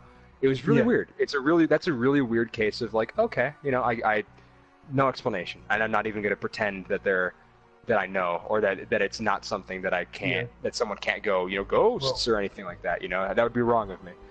Yeah, just to assume that it was the ghosts, or try to write it off. Yeah, and it'd be wrong of me to assume that it's exclusively, you know, science-based. I mean, one of the words that I hate the most is the buzzword supernatural, because if it exists, then it's natural, right? So if ghosts are real, then they're natural. They exist, right? I've never met one, but that doesn't mean that if they do exist, then they do. And it would be wrong of me to say, fuck you to everybody who's ever said that they've experienced one, or experienced a possession, or experienced a haunting. You know, how shitty would that be for me to take away their experience from them when it's had such a heavy impact? You know, that's stupid. It goes into what we were talking about the last time as well, when I shared my story of what was happening inside the apartment building. Ladies and gentlemen, what I'm about to tell you guys right now, this is gonna probably be crazy, but yeah, guys, this comes to the part of the show right now, guys, where I'm gonna have to share with you the story of what I learned over the years from childhood until, you know, back to 2008, and realizing that there was something going on that was really bigger than it really was. And it's like one of those eye-opening situations as well. From a very young age, I've been very sensitive to the paranormal and stuff like that. As you know, Mogi Katsu says, he's never met a ghost or any of that stuff, so he can't tell you. I've had hallucinations, you know. I've hallucinated, but I wouldn't call them ghosts. I, on the other hand, has been involved in the paranormal. I was actually chasing paranormal, you know. I was one of those ghost hunters that would go to the paranormal, you know, buildings and stuff like that, and put cameras around and EVPs and try to get their voices and stuff like that. I did all that when I was young as well, but this goes when I was even younger. That apartment that I used to live at, that I said that I had that sleep paralysis of a burnt man choking me that I talked about earlier. Really, a lot of things would happen to me there. You know, not only that happened to me, I had bunk beds there, and my brother had the top bunk. My brother Isaac had the top bunk. I had the bottom bunk. One night we were sleeping, and then we had the all of a sudden it got freezing cold. I'm talking about dropping temperature cold. It was freezing that I could actually see my breath coming out of me. And I remember I had a feeling that somebody was standing in the corner of the room. A shadow, or a silhouette shadow, was standing there. So I looked over there and I saw this silhouette shadow standing there, and it was just staring at me, and the whole room started like to vibrate, and the buzzing started getting louder and louder. So I closed my eyes and I covered myself, and I looked towards the wall. Next day, my brother wakes up and he goes, "Hey, did you see what happened? Did you take my covers away?" And I said, "No, I didn't take your covers away." And then I looked up at the bunk bed. His covers that he had on him throughout the night was no longer there. And I said, "Where are your covers at?" And so we looked for his covers. I opened the closet door, and his covers was folded neatly and placed on the floor of the closet. And it was placed on the floor of the closet, and we were like, "Holy crap, what the hell is that?" And I told him that I had saw somebody in the corner, a shadow person in the corner. And then my brother goes, Well, you know what? Last night when I was sleeping, I heard a voice right next to me, like somebody was standing next to the bunk bed, and somebody said, "Let's see you sleep without your covers." And they pulled the covers off of me. And he goes, "I thought it was you." I go, "No, bro, I've been sleeping, but I saw somebody standing in the corner of the room, a shadow." And from that point forward, we started, I started going through sleep paralysis and stuff like that. And all this stuff. Well, we had neighbors, and we had a neighbor. There was a family next door. It was a husband and wife and a daughter that lived next door to me. And I always looked up to the husband. He was dark, tall. He was a very masculine man. I looked up to him. And to top it off, his name was Damien. And he would go outside playing. This is for you, Damien. This is for you. I'll get to the omen after I talk about Damien here. But we'll talk about the other Damien. I want to talk about this Damien. But me and him would throw passes of football. We'll throw the baseball together. I looked up to him as like another. You wouldn't say he's a bad. Yeah, you wouldn't say he's a bad guy. He was. Yeah, he wasn't a bad guy at all. He wasn't a bad guy. He would always hang out with me. He would always, because he had a daughter. He didn't have a son. So I was always there. We always hung out outside and stuff like that. I remember this very clearly. One day I had a dream. That his Jeep, he has this nice Jeep. And one day I had this dream that I started hitting his Jeep with a baseball bat. I didn't own a baseball bat. I didn't play baseball. I didn't have a baseball bat. All I had was a glove and a ball. But I never had a bat. So I had a dream that I was hitting his Jeep with a bat. I kid you not, the next morning when I woke up to the sound of him knocking on the door, and he was asking my grandparents if they'd seen or heard anybody because his Jeep was vandalized. That somebody was hit his Jeep that looked like with a baseball bat. And I was so afraid, like, did I do it in my sleep? Did I sleepwalk out there? But I didn't have a baseball Am I developing multiple personalities? Yeah, I didn't have a baseball bat, but I was a kid. I was like 9 years old at the time. I didn't know. So that always stayed with me. That man, somebody vandalized Damien's Jeep. But I dreamt the night before that it was me, but it couldn't have been me because I don't sleepwalk. Or my grandparents would have heard me sleepwalk, and I don't have a baseball bat. And so I didn't know what was going on at that point in time. Well, fast forward, the family next door moved away. I grew up and this and that. And I left. I went to West Texas and stuff like that. Gone through some traumatic experience over there with my friend passing away, which today was her birthday, by the way. My friend Anna Isabel Vasquez. Happy birthday to her. Yep, happy birthday. May she rest in peace. She was also a horror buff. She would have been right here with us if she was alive right now. I'll tell you that much. But I went to West Texas. I grew up. I left school. I went to West Texas, and I started working in the oil field and all of that stuff. And well, at this point in time, my friend Anna, her name's Anna, and we were like, my ex-girlfriend and myself was best friends with her, so we were sharing a best friend. Like, you ever be caught in the middle of somebody's drama that the two people that are supposed to be dating are always arguing and fighting with each other, and she's the one in the middle because she talks to me and she talks to her, but she was also like my best friend. She was, I consider her like a little sister. And well, I moved up to West Texas. She was still in high school, about getting ready to graduate, and I was supposed to go down there for the graduation and stuff like that. But something happened that my truck broke down out of nowhere, like out of the blue, and I got the biggest stomach ache in the world that I fell asleep. And the next day, I got a call from my ex-girlfriend saying that she was in a coma. She was in a car crash and was in a coma.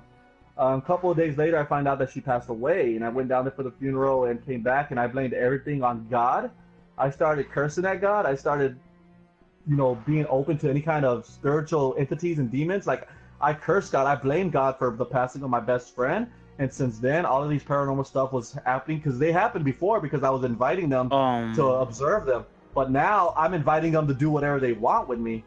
And they wanted to do whatever I wanted with me. And all of these things started happening. I started hearing footsteps on top of my house that I had in West Texas. I started hearing scratches on the window. And I didn't care about life anymore. At this point in time, I wanted to die.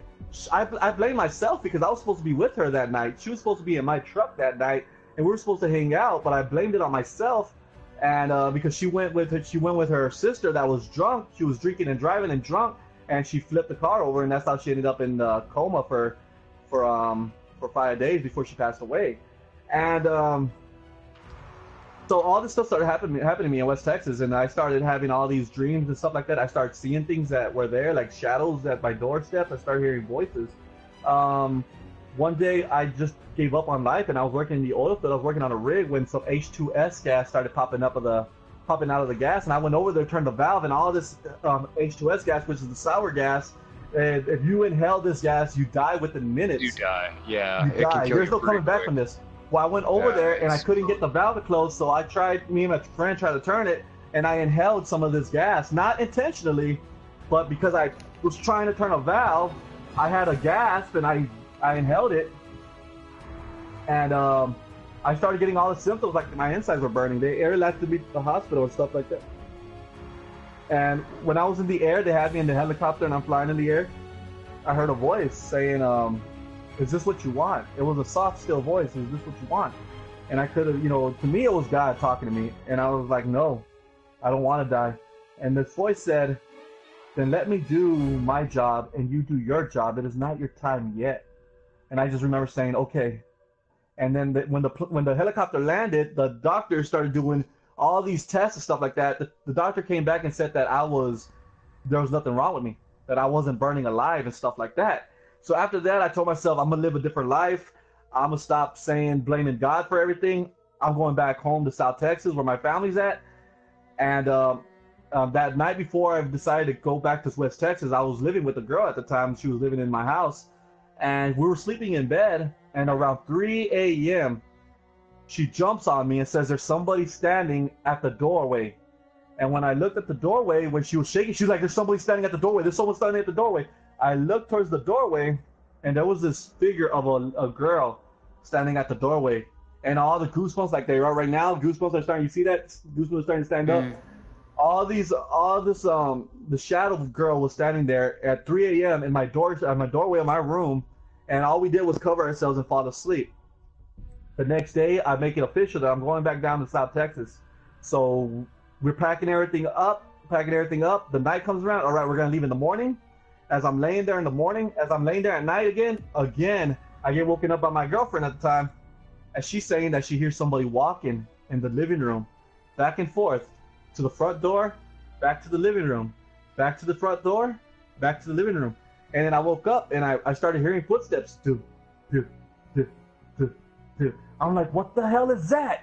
And she says, I hate to tell you this, but it sounds like you. It sounds like your footsteps, your heavy feet with your work boots on because you work in the oil field. She said it sounded like my footsteps, that it was something evil inside of me. The evil thing that was inside of me that I let be involved in my life after my friend passed away was now in the living room, that was no longer allowed in my body, in my spirit, because I said I'm going to live a different life. Now it's outside of my body, walking up and down the living room, looking out the front door, waiting for me to leave. And you could hear it, boom. It was like an evil Satan. It was like myself, but an evil version of myself. And it was my footsteps going boom, boom, boom, boom. And it just, all night, you could hear that, all night. The next day, sun came up, I got in my Camaro. I got my Camaro because my truck wasn't working, and I took off down there. I took off to South Texas, and I lived over here. Now then, a year had passed by. I had found a church and this and that. I was living my life correctly, and it was 2008, about to be 2008, when I ran into a girl. I ran into a girl at a football game. She ended up being my girlfriend. So I started dating this girl around 2008, and we started dating this girl. And the more I got to know her and her family and her mother, because she was with her mother, the more things I started finding out. I come to find out that this girl that I was dating was the little girl that was my neighbor, that her father was Damien. And I would say, like, what? Yeah, so the girl that I was now dating was the daughter to Damien, the guy that I looked up to, that all of a sudden packed up his family and left. So as I'm there with this girl and her mother, they started telling me about Damien, and they're like, no, Damien wasn't a saint like you think he was. Damien was a lot more evil than what you think. I'm like, what do you mean? I looked up to the guy. They're like, he is not the guy you want to look up to.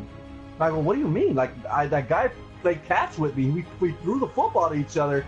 I mean, he was a manly man. I wanted to be this manly man. I was like my man crush right there. I wanted to be this guy.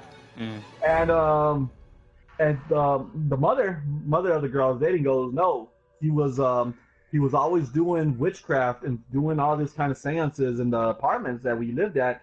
I go, the apartments next to my apartment? And they said, yeah, he was always doing all this kind of dark, sadistic stuff in that apartment.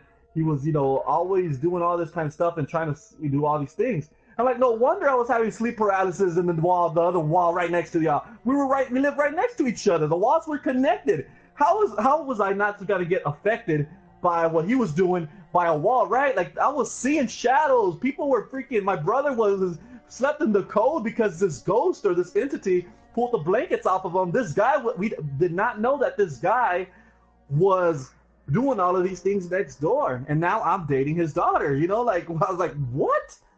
Like, this is crazy. Like, I've never heard of such thing, but this is what just goes to show you don't know who somebody really is. People could be one person in front of you, but be a whole different other person behind your back. It just goes to that.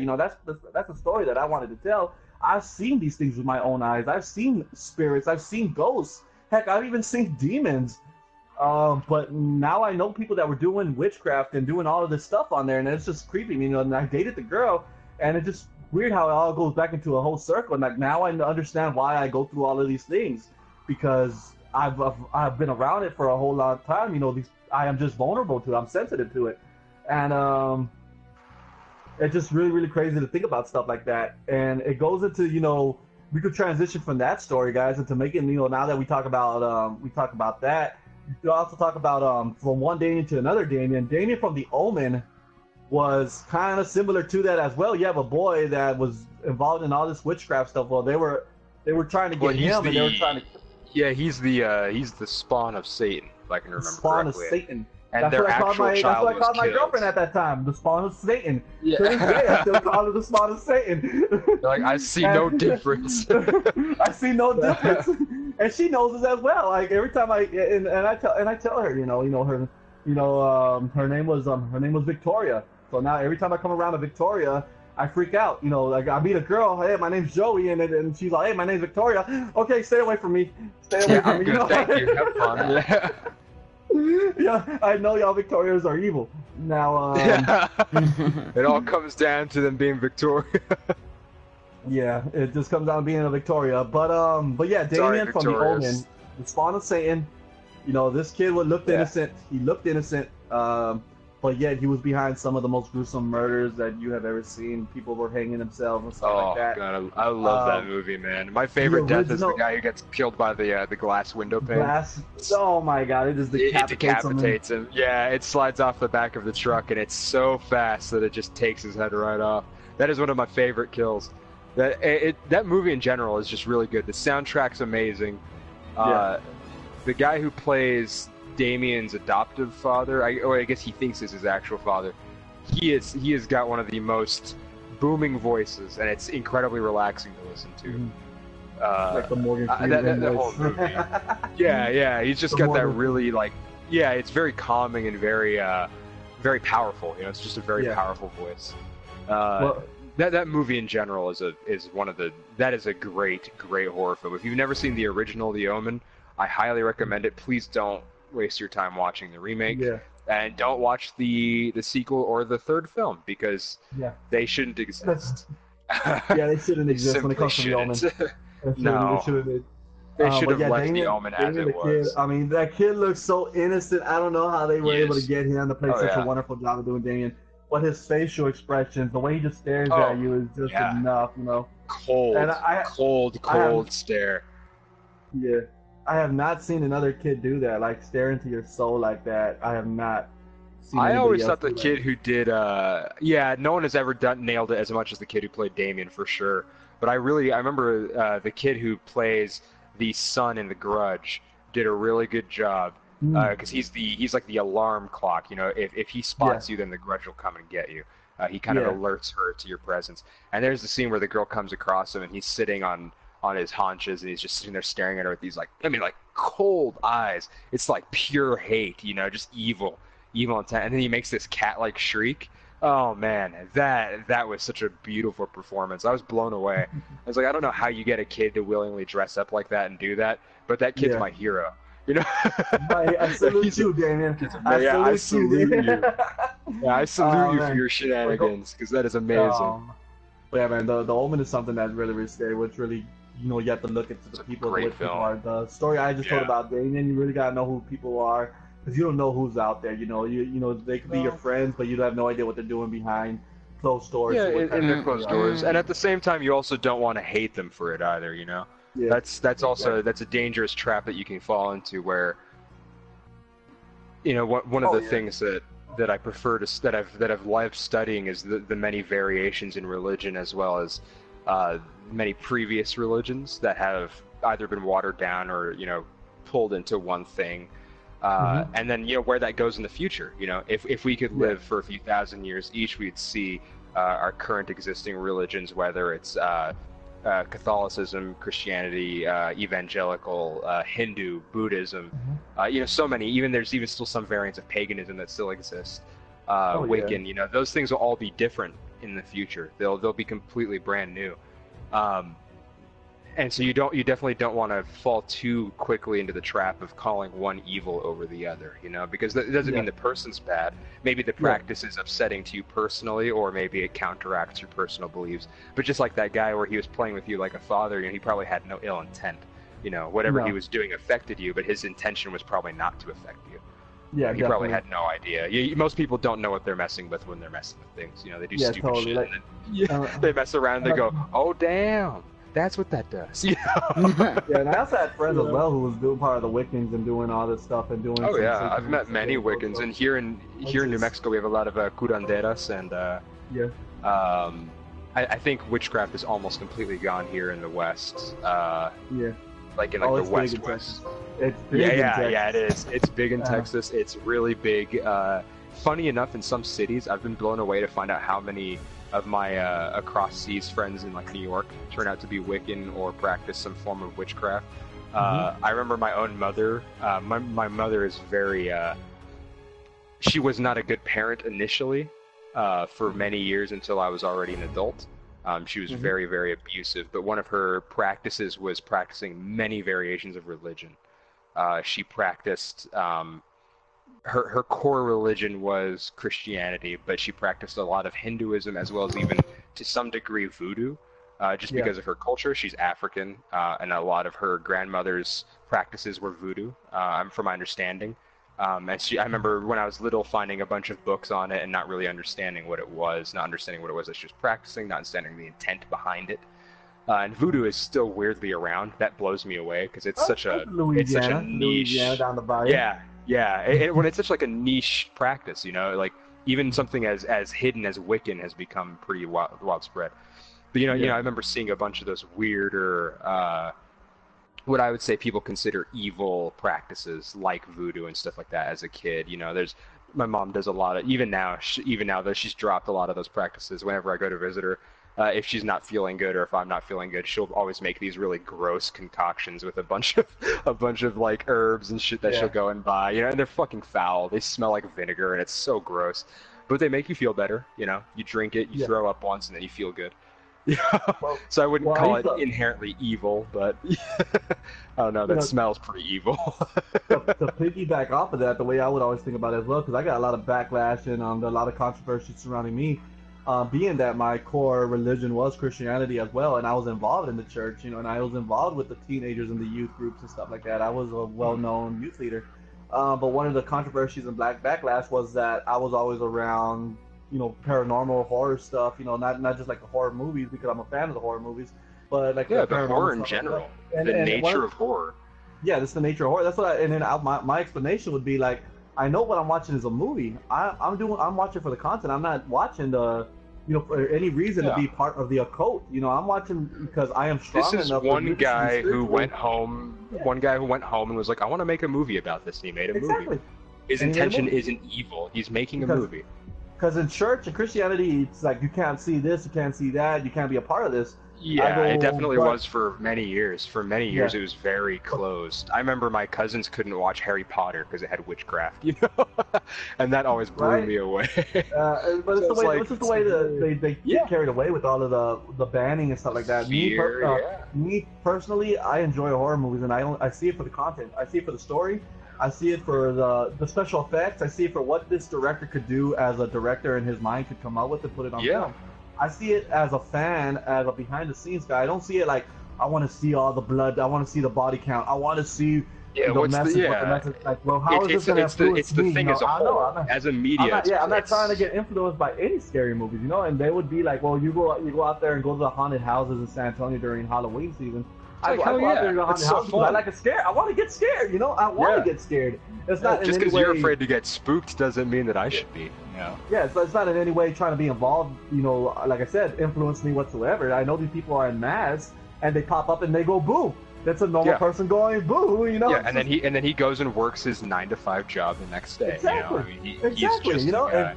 and I had so many backlashes. Like, how can he do that? How can he say he's Christianity? He's doing all this stuff with the kids, but at the same time he's out there looking for ghosts and he's going all this stuff. I go because I'm spiritually strong enough to go out there and not be influenced by anything. Like the way I mean spiritually strong enough is that if I go out there and then all of a sudden I encounter a ghost or something, I am not gonna allow this thing to take any control of my body, shape, or form. You know, like I believe in my religion so much that whatever they try to do to me is not gonna affect me because I'm a big believer. You know, and the Bible says if I believe with all of my heart that nothing could come against me. You know, like I got faith. You know, I got faith, and and I go out there and I do all these things. Absolutely. Well, and that I had the same kind of backlash for not being religious here. Growing up in a place like New Mexico, especially here in the West, it's kind of rough if you're not religious. You know, the religion is a very big portion of our culture, especially Catholic and Christian in both their own respectives, and. I remember my first time ever being jumped was in high school because of a conversation that branched off into people asking each other's beliefs. And I was immediately on guard because that kind of creates a witch hunt, you know? People immediately become this. It's actually kind of depressing to see how fast people can band together to attack somebody that they don't understand or that they don't agree with.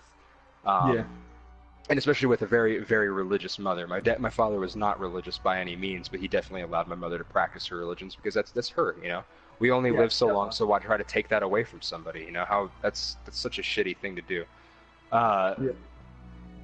But I can definitely remember on many occasions people not only threatening to. This always gave me a kick, but not only to hex me, but also just that I'd burn for eternity. And I'm like, listen, the things that I've been through in my life have all been enacted by people. All the really shitty things I've been through have been enacted by somebody else who wants to hurt me. They weren't a ghost. They weren't. Whether it was my mother beating me at some point, or whether it was an outside person who unfortunately got involved with my personal life. And I definitely don't want to divulge in any of that stuff here. That's stuff that I'm not exactly super comfortable spreading. But just as reference, that's why I said I've never had those experiences. I've hallucinated, but that was clearly through stress, right? I was aware of what was causing it. I've never had. A bit of me wishes I could. I wish I could experience these, so I could have stories like this, so I could even understand it. Because I have plenty of friends who have been thrown around their room, or really hurt when they're sleeping, and they wake up and they're covered in bruises and stuff like that when no one was home, and things like that. And I personally have never experienced that. But just to get back to what I was saying, that I felt that same sense of faith in myself that you feel in your beliefs, right? I'm like, if something exists, if it does exist and its intent is to take me over, I have enough faith in my own personal strength to be able to get through it, right?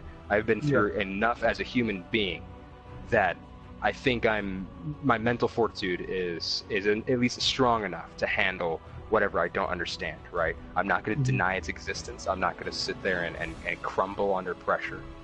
It's simply accepting it. So I completely relate to you on that sense of feeling weirdly shunned, but also feeling faith within yourself or within your beliefs. There's no shame in being religious, and there's no shame in not being religious. They're both. It's just a part of being human. A perfect example of it, bro. A perfect example of it. And my wrestling character Israel, is actually based off of this person who was actually who wrote these stories, the divine poems, what's his Dante's Inferno. Dante's Inferno, yeah, that's a phenomenal book.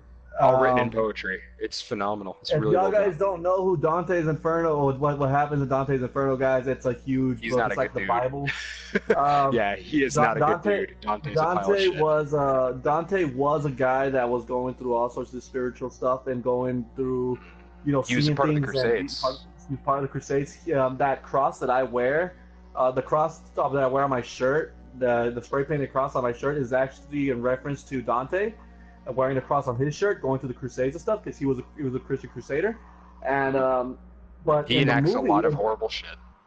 But in the chronic, but the Inferno, the Dante's Inferno poems, he sees all these demons and stuff like that. And he says he goes down into hell, the 7 stages of hell, and he fights. I think it's for his wife, right? Yeah, for his wife. Yes, because they took his wife. Yeah, it's because she loses a bet with Satan because she believes that he would be faithful to her on his crusades. And Satan says, "I doubt it," and because he's a crusader, and he's like, crusaders are inherently evil, and she doesn't believe him, so she bets her soul. And of course, Dante is unfaithful. He rapes he forces a woman into intercourse, or he'll kill her brother. He's not a good guy by any means. Dante has to repent, and he doesn't really even get a happy ending. I think he ends up in purgatory.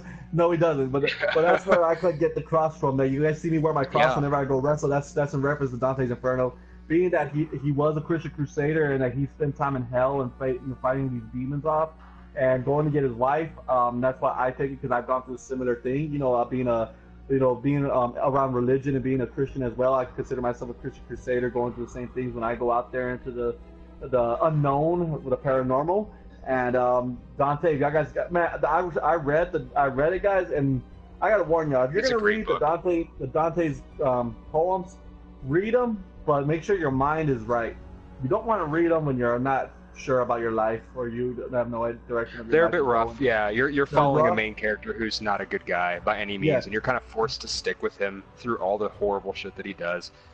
His mother goes through some awful things as well that he kind of that comes to light. I mean, you just realize that the whole world is trash. I mean, that's kind of like the overall arcing story, is that the world is not as happy as it seems. You know, that despite their protection, or what they believe to be protection, that they then make horrible mistakes.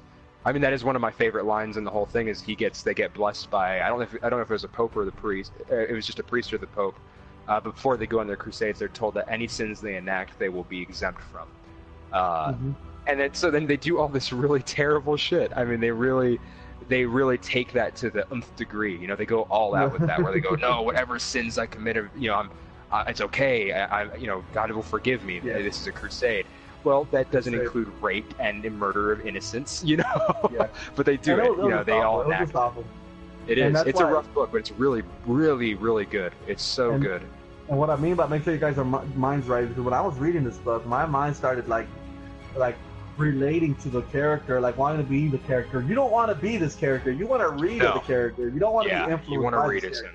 But when I started reading it, I was like, oh man, I'm gonna put myself in his position. No, I don't want to put myself. Why am I feeling this way? I'm not supposed to feel this way, you know? Well, in a way, he's kind of badass. You know, he is so intimidating. He is such an intimidating character, even when he's afraid. That there's like that bit of you that's like, I want to be that strong. You know, I want to be as strong as he is. But no, you don't. You know, you really don't. And it's not strength. What he's doing is abuse. He is abusing his right as a crusader. I highly, I don't know what the demographic of your viewer base would be, if you guys are interested in that kind of stuff or not, whether you're religious or not. I would say that wouldn't matter too much with this one. I highly recommend reading it. It's another masterpiece that I'd put right next to Beowulf. Read both of them. They're both written in the same style. Yeah, Beowulf is also written in a poetry style, where everything is short poems that kind of explain the chapter. I highly recommend reading it and just understanding that there's something to be learned from that, whether you're religious or not, you know. And let's not forget, guys, for those of y'all out there like, dang, what about Dante's Inferno? That sounds pretty good. There's an actual video game of Dante's Inferno out there for PlayStation. If y'all guys go Google that, Dante's Inferno is actually a video game as well. It was a God of War clone. Yeah. And it's crazy the way that things come out and stuff like that, guys. But yeah, going from that and being influenced, being a crusader, being influenced by stuff like that, because, you know, somebody tells you stuff like that. Fast forwarding, and we're going to talk about Scream.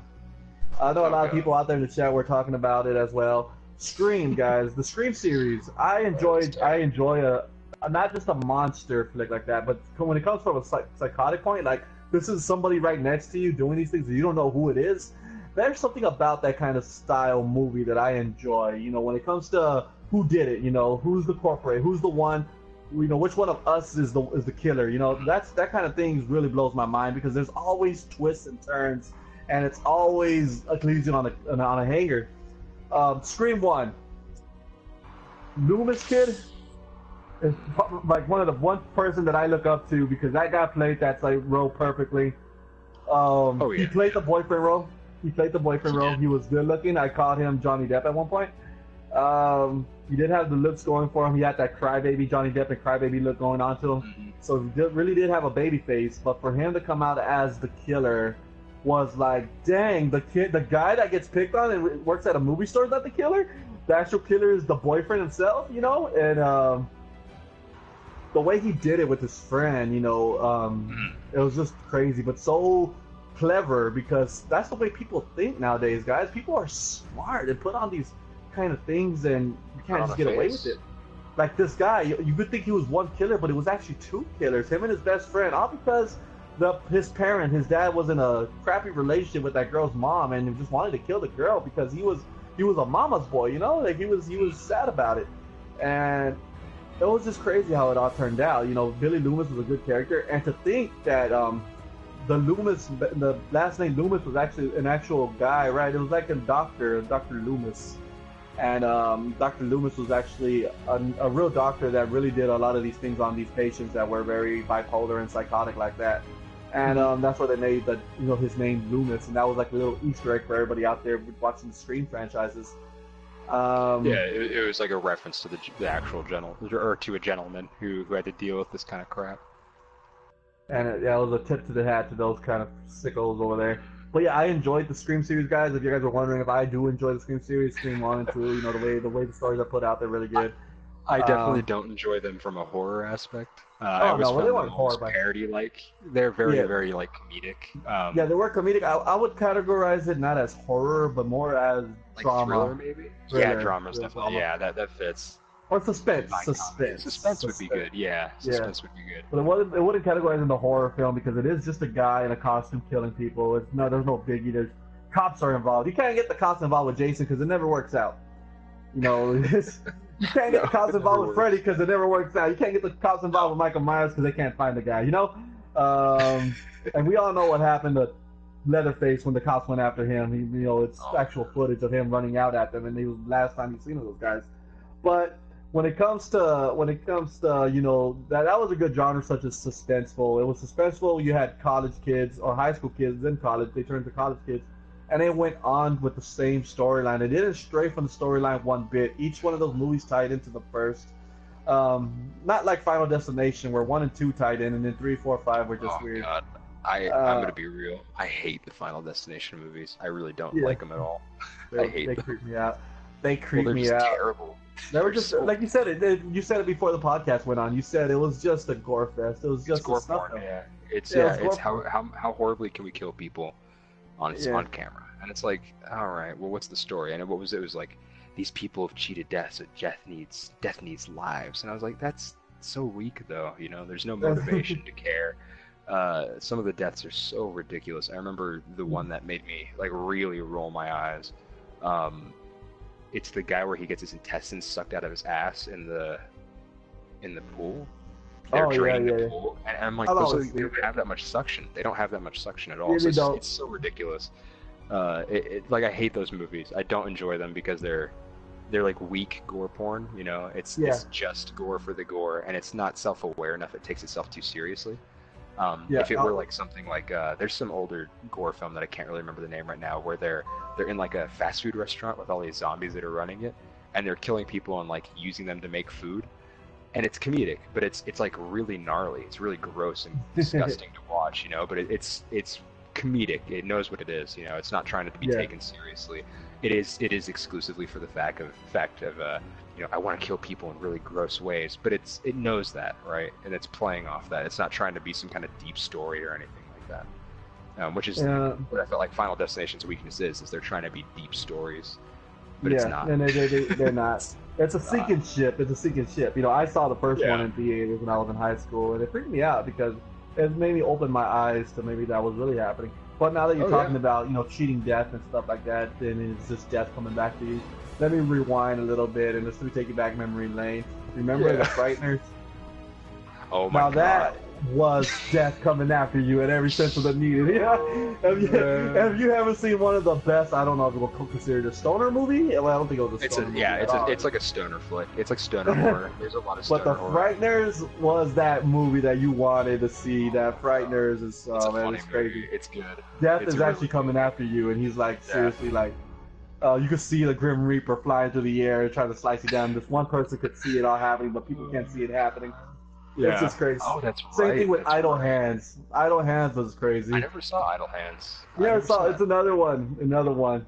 Hey, what's up, Royalty? What's up, girl? Welcome to the SNTS podcast. We're telling ghost stories and talking about scary movies and stuff like that. Right now, we're talking about Idle Hands, which is probably it's freaking what's his name? Ash all over again. It's Army of Darkness. Evil Dead. Evil Dead all over again. Yeah. It's pretty much this guy gets possessed, but only his hand gets possessed. Oh, I do remember that. No, I do. And the hand starts doing all these crazy things. It fucks with him the whole movie. It's so funny. Yeah. It's so kind of like an Addams Family kind of thing as well. But it's called Idle Hands. No way it was just horror, but it's one on the list that y'all guys gotta watch. But the Frighteners as well. What's up, Mark? Stoner horror, It's the kind of like comedic horror. Yeah. Stoner horror, but scary movies, stuff like that, like going to Final Destination. That wasn't like you said. It's just trying to outbeat itself, and it can't outbeat itself whatsoever. No. It's like what happened in the Saw movies, where the first two were good, or first three were good, and then they became these just gore game films, shows. like where the traps, became horror game shows, and they got too carried away. Yeah, they like dropped the suspense and the cool detective storyline that was going on behind, They dropped that for let's make this trap really gross, and it's like, yeah, do that, sure, but also that's what I saw as Final Destination. Yeah, absolutely. I mean, it really did become like that, which is such a shame because I really did enjoy the like the detective backdrop, Mm-hmm. It has I liked the mystery behind it. I thought it was a lot of fun. Yeah, definitely. And then it became this really generic thrasher film.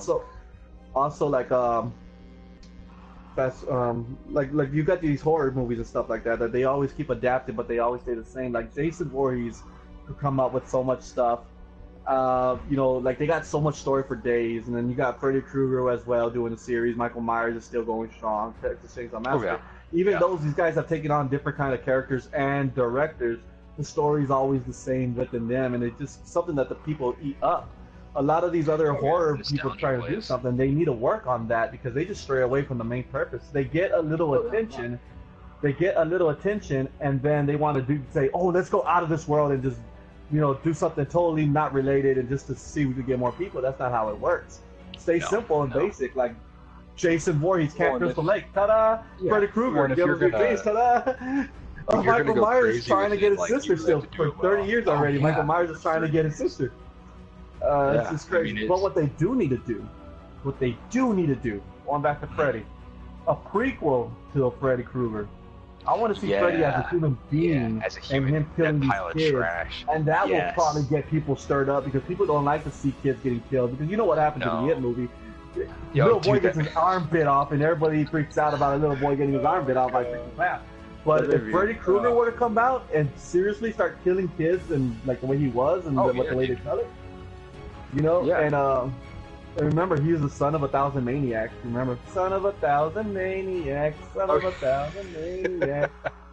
All that stuff they could add into this. Remember, because Freddy Krueger's mom, ladies and gentlemen, was supposed to have been raped in a mental hospital by 1,000 maniacs, lunatics that were in the mental hospital. She got raped, so all these guys are Freddy's dad, and Solar sort of say that's it's supposed to be like the evil of all of them has created this lunatic.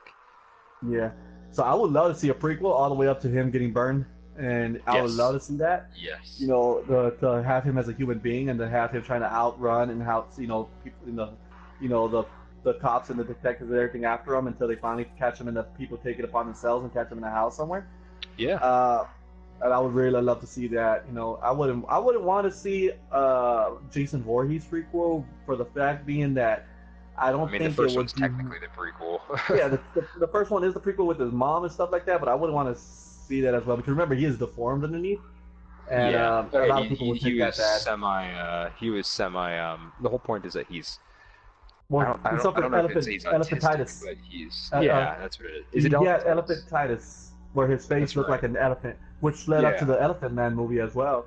And the Elephant Man has his own movie as well. The actual Elephant Man that's a sad. It's just a sad medical case. It really is. No, that's right. That is right. He's one like Jason's also kind of slow as a kid. Yeah, so he becomes that would be a sensitive. It would just be a sad movie of him being bullied, which I don't think anybody would really want to watch. Not really, but it's a little too real, you know. Yeah, Freddy would be the best candidate for a prequel in the genres. I wouldn't want, they already had Michael Myers prequel to it.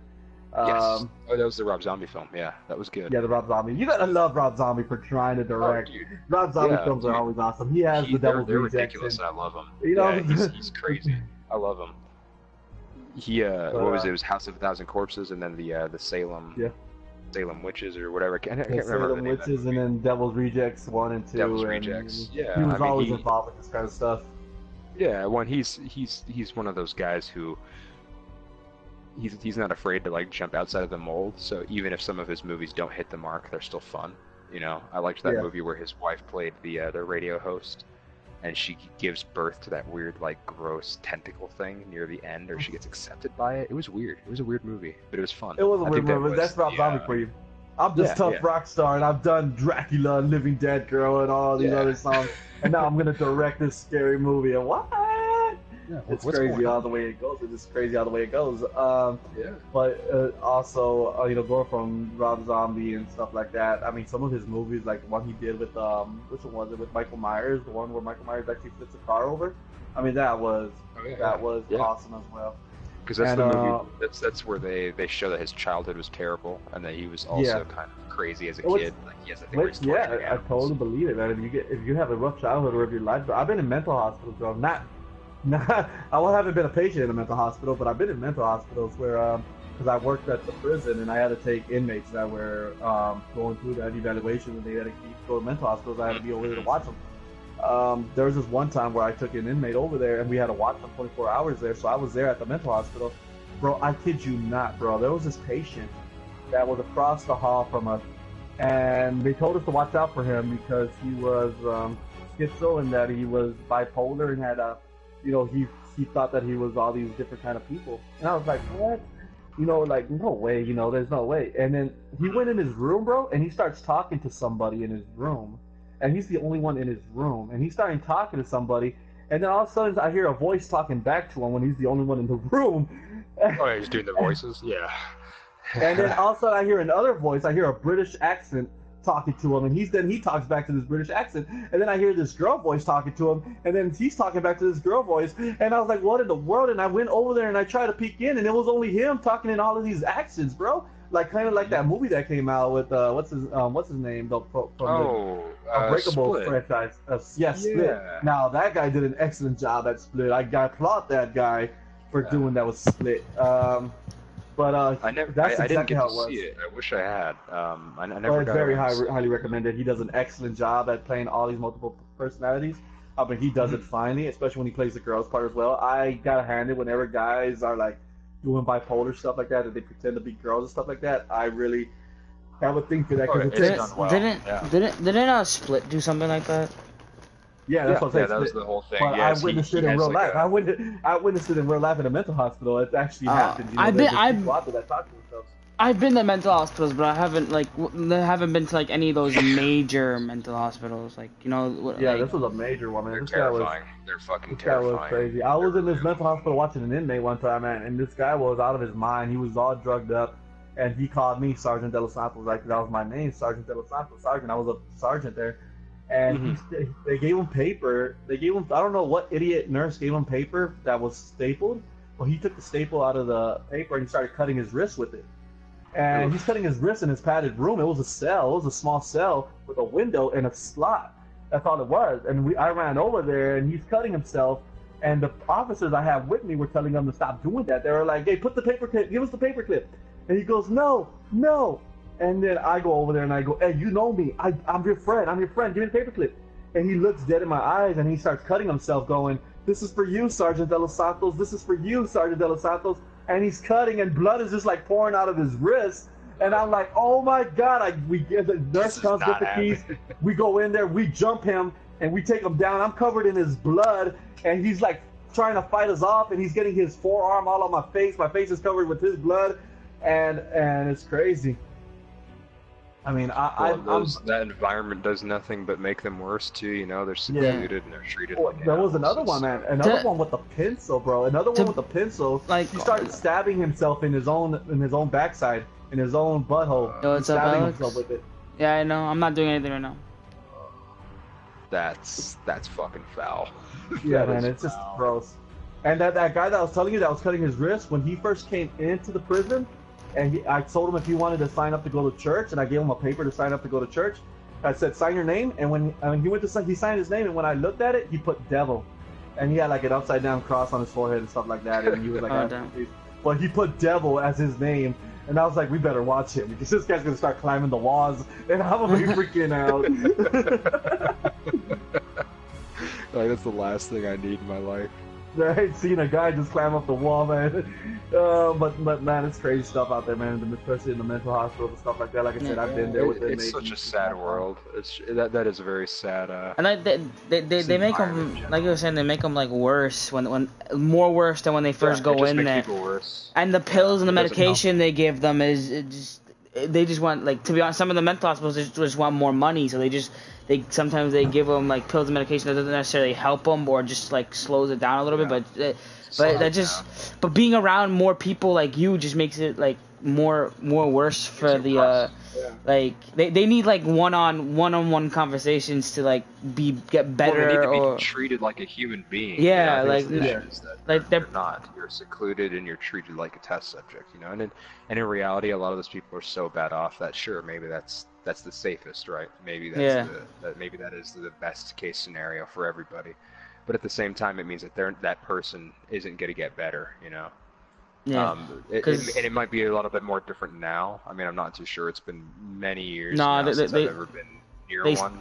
But they still do they still give them the medication to keep them in there. Oh no, yeah. The medication was never gonna stop. You know, unfortunately, a lot of those mental disorders can't be fixed with medication. Yeah, and they just keep stilted, you know. Yeah. There was a movie. I couldn't remember the name of it, so I had to Google it. But there was a movie back in 2004 called Madhouse about a mental asylum, which very stuck with me as well. That movie was well played storyline wise, like the story of it was well played. And bringing that person back into the madhouse and all this stuff, and I'm trying to figure out like that movie was just crazy. There was a whole bunch of characters in there that got out, that got free and got taking over the madhouse, that were chasing after these people. Yeah, they make it like a trap place where they run it now. Yeah, I do remember that. Then there was another one, a more modern day one, exactly like that, Stoneheart Asylum. There you go. Oh, I never saw it. Was it good? All right, ladies and gentlemen, if there's one movie that I could recommend to y'all if y'all like suspense, it is Stoneheart Asylum. It came out in 2014. It got 6.8 stars rating, so that's pretty good especially for a movie about without a big cast. It wasn't a famous cast. Stoneheart Asylum was based of a mental hospital as well. That somebody went over there to investigate in it and ended up being that the asylum guys were the ones that were running the asylum, and he was in there, and they took him hostage and stuff like that. But throughout the entire movie, the guy thinks that everybody in there are doctors and nurses, but they're all mental people playing these parts. Like they saw the way the people did it on a day-to-day basis, that they got in their heads that they could do that. So they killed the real nurses and doctors, and they took their names, and now they're playing nurses and doctors to people coming in. It was the craziest thing. Yeah, there's actually a old abandoned mental house near my house. Like, and people go over there. Let's go document. Yeah, people be saying they be hearing stuff from it, and the whole place, the whole thing, that no one wants to do nothing with it. It's just there, and the whole thing is just property is expensive. Yeah, the whole thing is just gated off, and like there's just like I think it's like an acre of land like there, no one touches it. It's like it's just like outgrown, old, and like it's people are like I say it's a mental house because it looks like one, but people are like speculating it's something else, like an old like house or something. But it's pretty big, so you would think it's like a mental institution or something like that. But it's abandoned, and it's just like old, like, and people be like hearing stuff from the inside of it, and like some people just like bring it off as like, oh yeah, there's ghosts in there, or like some people just say, oh, it's probably just some old like animal that's just living inside there, or maybe like an old homeless or like homeless people like living inside there, but people but the thing with that as well is as far as being in a mental asylum, being haunted and stuff like that is very highly possible, but the fact of the matter is, people that are suffering from schizophrenia or having mental disorders and stuff like that, you really can't, say that they're evil, because it's something that they're not evil. They're not evil at all. So that's why when people say, "Oh, it shouldn't be haunted," it's just a bunch of sort of stuff, So it's just people that's who why it says it. They're in a bad situation, whether they're aware of it or not. It's really sad. Yeah, it's genuinely sad.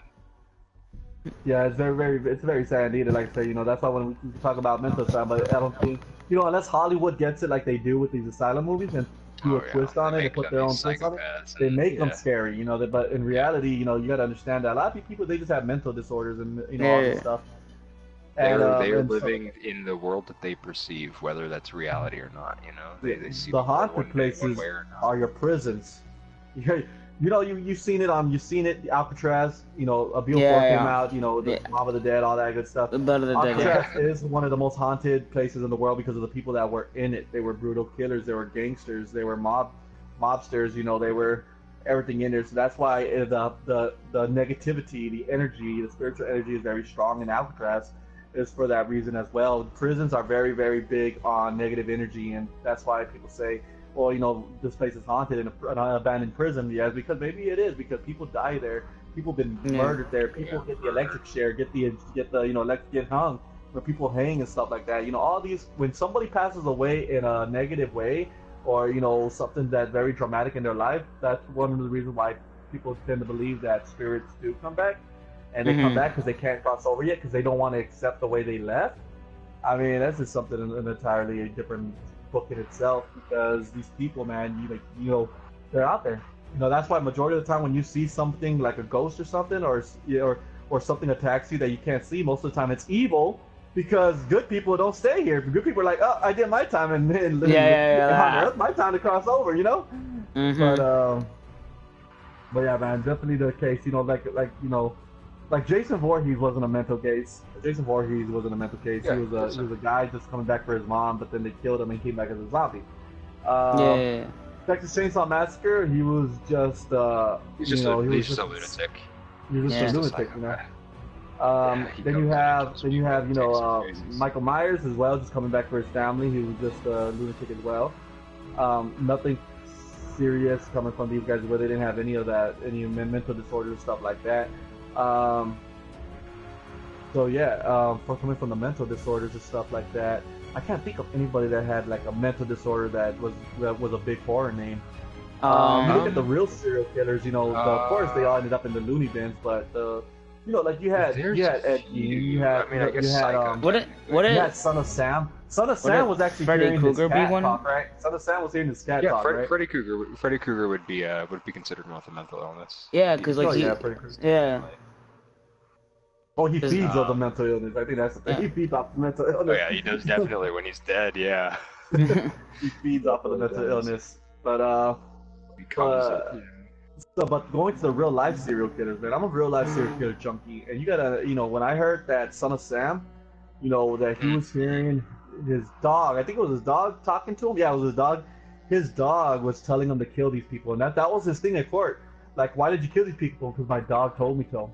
Well, like, what? The dog told you to kill these people? My guy, you had crazy amounts of schizophrenia. A lot of Sam. And then you had what you had, that guy that what's his name? What's his name? The inspiration of It, the clown guy. Pennywise? Yeah, Pennywise is based off of this serial killer though. Oh really? I didn't know that. Yeah, Pennywise is based off of also the what's his name? The killer clown, the guy that was a clown. And, Yeah, this is why you have Google. Gacy. Really? Gacy, I didn't know that. Yes, Gacy the clown, because when Gacy the clown was around and he was wearing the clown suit, that was around the time that it was being made as well, and they took that clown thing from him. It was like too soon. It was one of those too soon things. I was like, oh, this just happened. Well, let me make a butt. Let me make sure this guy is a clown, you know? Yeah. But who was that? That serial killer in, I think it was like England or something. You're talking about the Zodiac killer. No. Yeah, Jack the Ripper. Jack the Ripper. Oh yeah. Now, Jack the Ripper till this. Jack Ripper to this day is one of my favorite serial killers. I don't want to put light on real life serial killers, but Jack the Ripper was actually the one that started it. It started the serial killer trend. Yeah, he was.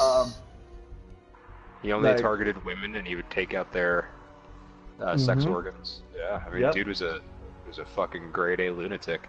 But it is definitely one of like the biggest mysteries. Yeah, oh yeah, it's one of the biggest mysteries. They believe that he drowned, or that they found like a corpse that could have been his. But I don't think. I mean, no one really knows. You know, it was just a body. He's still out there. He's still. His ghost is still lurking. He'd have to be sold. His ghost is still lurking. Well, if he comes out on his deathbed saying, "I am Jack the Ripper," I'll be like, "Dang, that's one way to end your life, bro." Abuelito, is that you? That's what I thought, man, for a long time. And me and my brothers and my cousin Woolsey, as well, believe that my grandpa is the Zodiac killer. We believe it to this day that he's the Zodiac killer. I kid you not.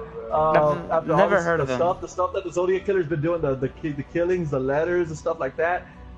When they revealed a face, you know, because one survived him in the car and was able to do a sketch, and he was a man with the glasses, with these big old bifocal glasses. Yeah, he looks a lot like looked a lot like my grandpa. Yeah, it looked a lot like my grandpa and Ted Cruz. I was watching a documentary with my brothers and cousin, and my grandpa walked through the door, and he's like, "What are y'all watching?" I'm like, "The Zodiac Killer." And then we looked over, my grandpa looked over at the TV and saw that there was a lot of resemblance in it. And I said, I asked him, I go, "Hey, Grandpa, are you the Zodiac Killer?" He looked me dead in the eyes, and it just says, "No," and then walked away. And I was like, what just happened? Like, what the hell? Dude, this is going down. There's like no one just walks away, like no context, no like trying to defend yourself, just like no, walks away. Yeah, like no story, just said no, and just turned and walked away. I was like, man, this guy's a Zodiac killer, and we're gonna find out later on. You're like, Granddad, you make some of the best burritos. What are you doing? Greg, no wonder I'm very fascinated with serial killers and horror. Grandpa, dang, but I'm just saying, I've never heard of the Zodiac Killer. Like, this is the first time I'm hearing. It's the first time hearing of it. Talk about being smart, bro. Zodiac Killer is one of the smartest guys out there. Just like Jack the Ripper, but the Zodiac Killer would write letters and clues to who was next, and like giving you all information. Is there a reason why they call him the Zodiac Killer? Because he was always putting zodiac signs on his victims. Right? Yeah, like zodiac signs. I honestly don't know. I don't remember. Google's the key. Google's the key. But Zodiac Killer, man, you definitely gotta look at it, man. He didn't have a big body count, but no, it's very small. It was like 7 people, maybe. Yeah, but the reason why it was so big, it was kind of like not modern day like today, but it was back in the 80s to 90s. Yeah, he treated his murders like a game. I mean, he had like a mystery going on with them. It was terrifying. Mm-hmm. He had set up a system where you could technically figure out what's going on, but I remember only one was ever figured out. Yeah, I mean, and he's alive. He was a grade A lunatic. Oh yeah, definitely. He was alive because it wasn't that long ago. So Zodiac. 4 men and 3 women. Yeah, see, it wasn't a big body count, but the way the story plays out is what captivates everybody. Oh yeah. It says right here, the killer originated the name Zodiac in a series of taunting letters sent to by the local Bay Area press. Well, yeah, because it's from San Francisco, bro, and I know everything about San Francisco. I'm a big fan of San Francisco, and that's how I know so well about Alcatraz and stuff like that. But he is originally from the Bay Area, San Francisco, and that's where a lot of his killings took place. So it's kind of creepy and I think about it, you know. But the Zodiac Killer is still alive. There's definitely some interesting people out there. Yeah, I mean, there was this one that happened in the 90s, 1994, that me and my buddies were talking about not so long ago. That happened just right here in Laredo, right down the street in Laredo. I'm just maybe about 35, 40 minutes away from Laredo, and it happened where these three guys, they were getting high one time, and one of these guys said that he was the son of the devil, and that his dad, Satan, wanted him to go kill this person in this house. So they went over there and killed everybody in the house because his dad, the devil, told him to. And the guy that drove him there, the kid that drove him there, 16-year-old kid that drove him there, took off in the getaway car, so he wasn't convicted of anything. But they caught the other two, and the guy that said he was the son of the devil is not even in prison anymore. He got out because he was underage. He was underage, but the guy who was in, the guy who said he was the devil's son, killed everybody in the house.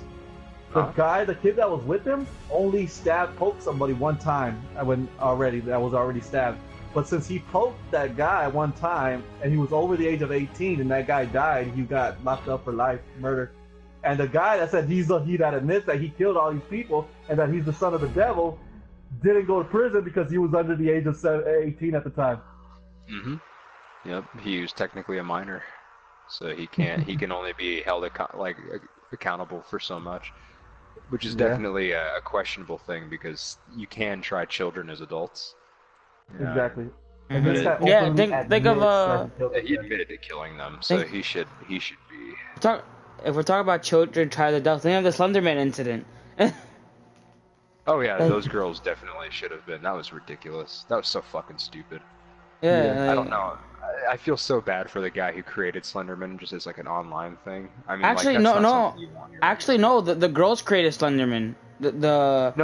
It's been around since he's from the Something Creepy forums, but they believed he was real, and it's just a guy who created Slenderman. You know, he created some scary story online, and these girls believed it. And they thought that they could summon him, or they blamed it, and it's just like that sucks for him because he's got a murder attack on, you know. I think in the courts when they were asking the girls why did you do this, I think they were like, oh, Slenderman told us to do it. He ordered us to do. He ordered us to go and get this other girl.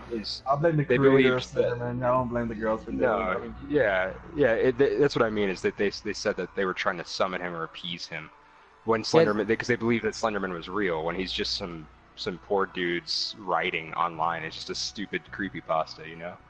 Now, Slenderman is not even... If y'all guys are alright, I'm about to break some of y'all's hearts out there. All of y'all young people talk. Because Slenderman is not... Slenderman. Slenderman is based off of another thing that is a lot older than y'all kids. And I'm talking about cats. I'm talking about the Mothman prophecies. Oh, yeah. Slenderman is based off of the Mothman prophecies. I gotta say it. Mothman prophecies, to some degree, yes, they are. Yes. Those ones are like Slenderman. What is the story of Slenderman? You see him, he comes for you, he kills you. It's that he gives you insanity. Yeah, he's definitely heavily based. Because I think if I remember, Slenderman gives you an illness. It also makes you go crazy. Makes you go crazy. Remember that part where he calls that person on the phone, and he's what did he say? What was it? The 7 days? It wasn't that 7 days. Well, no, he said, no. The guy goes, "What do I got in my hand?" And he's like, "Chapstick." And he opens his hand in this chapstick, bro. I was like, "Oh my freaking god, bro!" Nope. The Mothman prophecies. Like, nope, I'm out of here, man. I'm out of here. For someone, because the Mothman was able to predict the future, right? Like he was predicting that the bridge was he would. The whole thing is that people believed that when a serious event was about to happen, he would show up. He was like a harbinger of destruction, so he would show up as like a warning. Angel of death or something like that. Basically, where he himself would not enact the violence, but if he showed up, that meant that something was going to go on. Happen. So when people started seeing him in the town, a couple months later, the bridge fell and a lot of people died. 30 people died. 50 people died on the bridge. It's a big number. It's a very big number. And it's like that is real. You know, that's realistic right there because the Mothman prophecies were actually documented and stuff like that. But the Slenderman was actually based off of that for modern day people. Like, all right, let's get you somebody that you're going to see. And the guy who created Slenderman has on many occasions been like, it's just a story. You know, I just wrote something online. So it sucks that he has to have this forever tacked onto his name, you know? Yeah, Mariah was definitely real. It was the Mothman prophecies. Yes, Mariah. They're based off of true stories and true events. Yeah, the events are documented. Yeah, no one's ever seen the Mothman, but they've been documented heavily. Like the people who've seen him have all given like weird descriptions of him, and then they slowly started to become the same description. Like the description was different from person to person for a few years, and then all of a sudden they became the same thing of like the hollow neck with the 2 red eyes, you know, and it's very big with wings. Well, I had an encounter one time with 2 red eyes up like 8 feet tall one time. I don't want to say it was the Mothman because I'm still alive, but we were doing some ghost hunting one time at Devil's Bridge. You know, Devil's Bridge is this bridge over here near me. People tag it up. There's graffiti all over it. There's been sense of people doing seances and witchcraft on it and stuff like that. It's just a creepy old bridge. And I went over there with my friends one night, and we went out there, started talking to the bridge, seeing, you know, trying to see what we could find out there with cameras and stuff like that. Well, we heard someone crying underneath, going back to La Llorona, you know, we heard like a lady crying.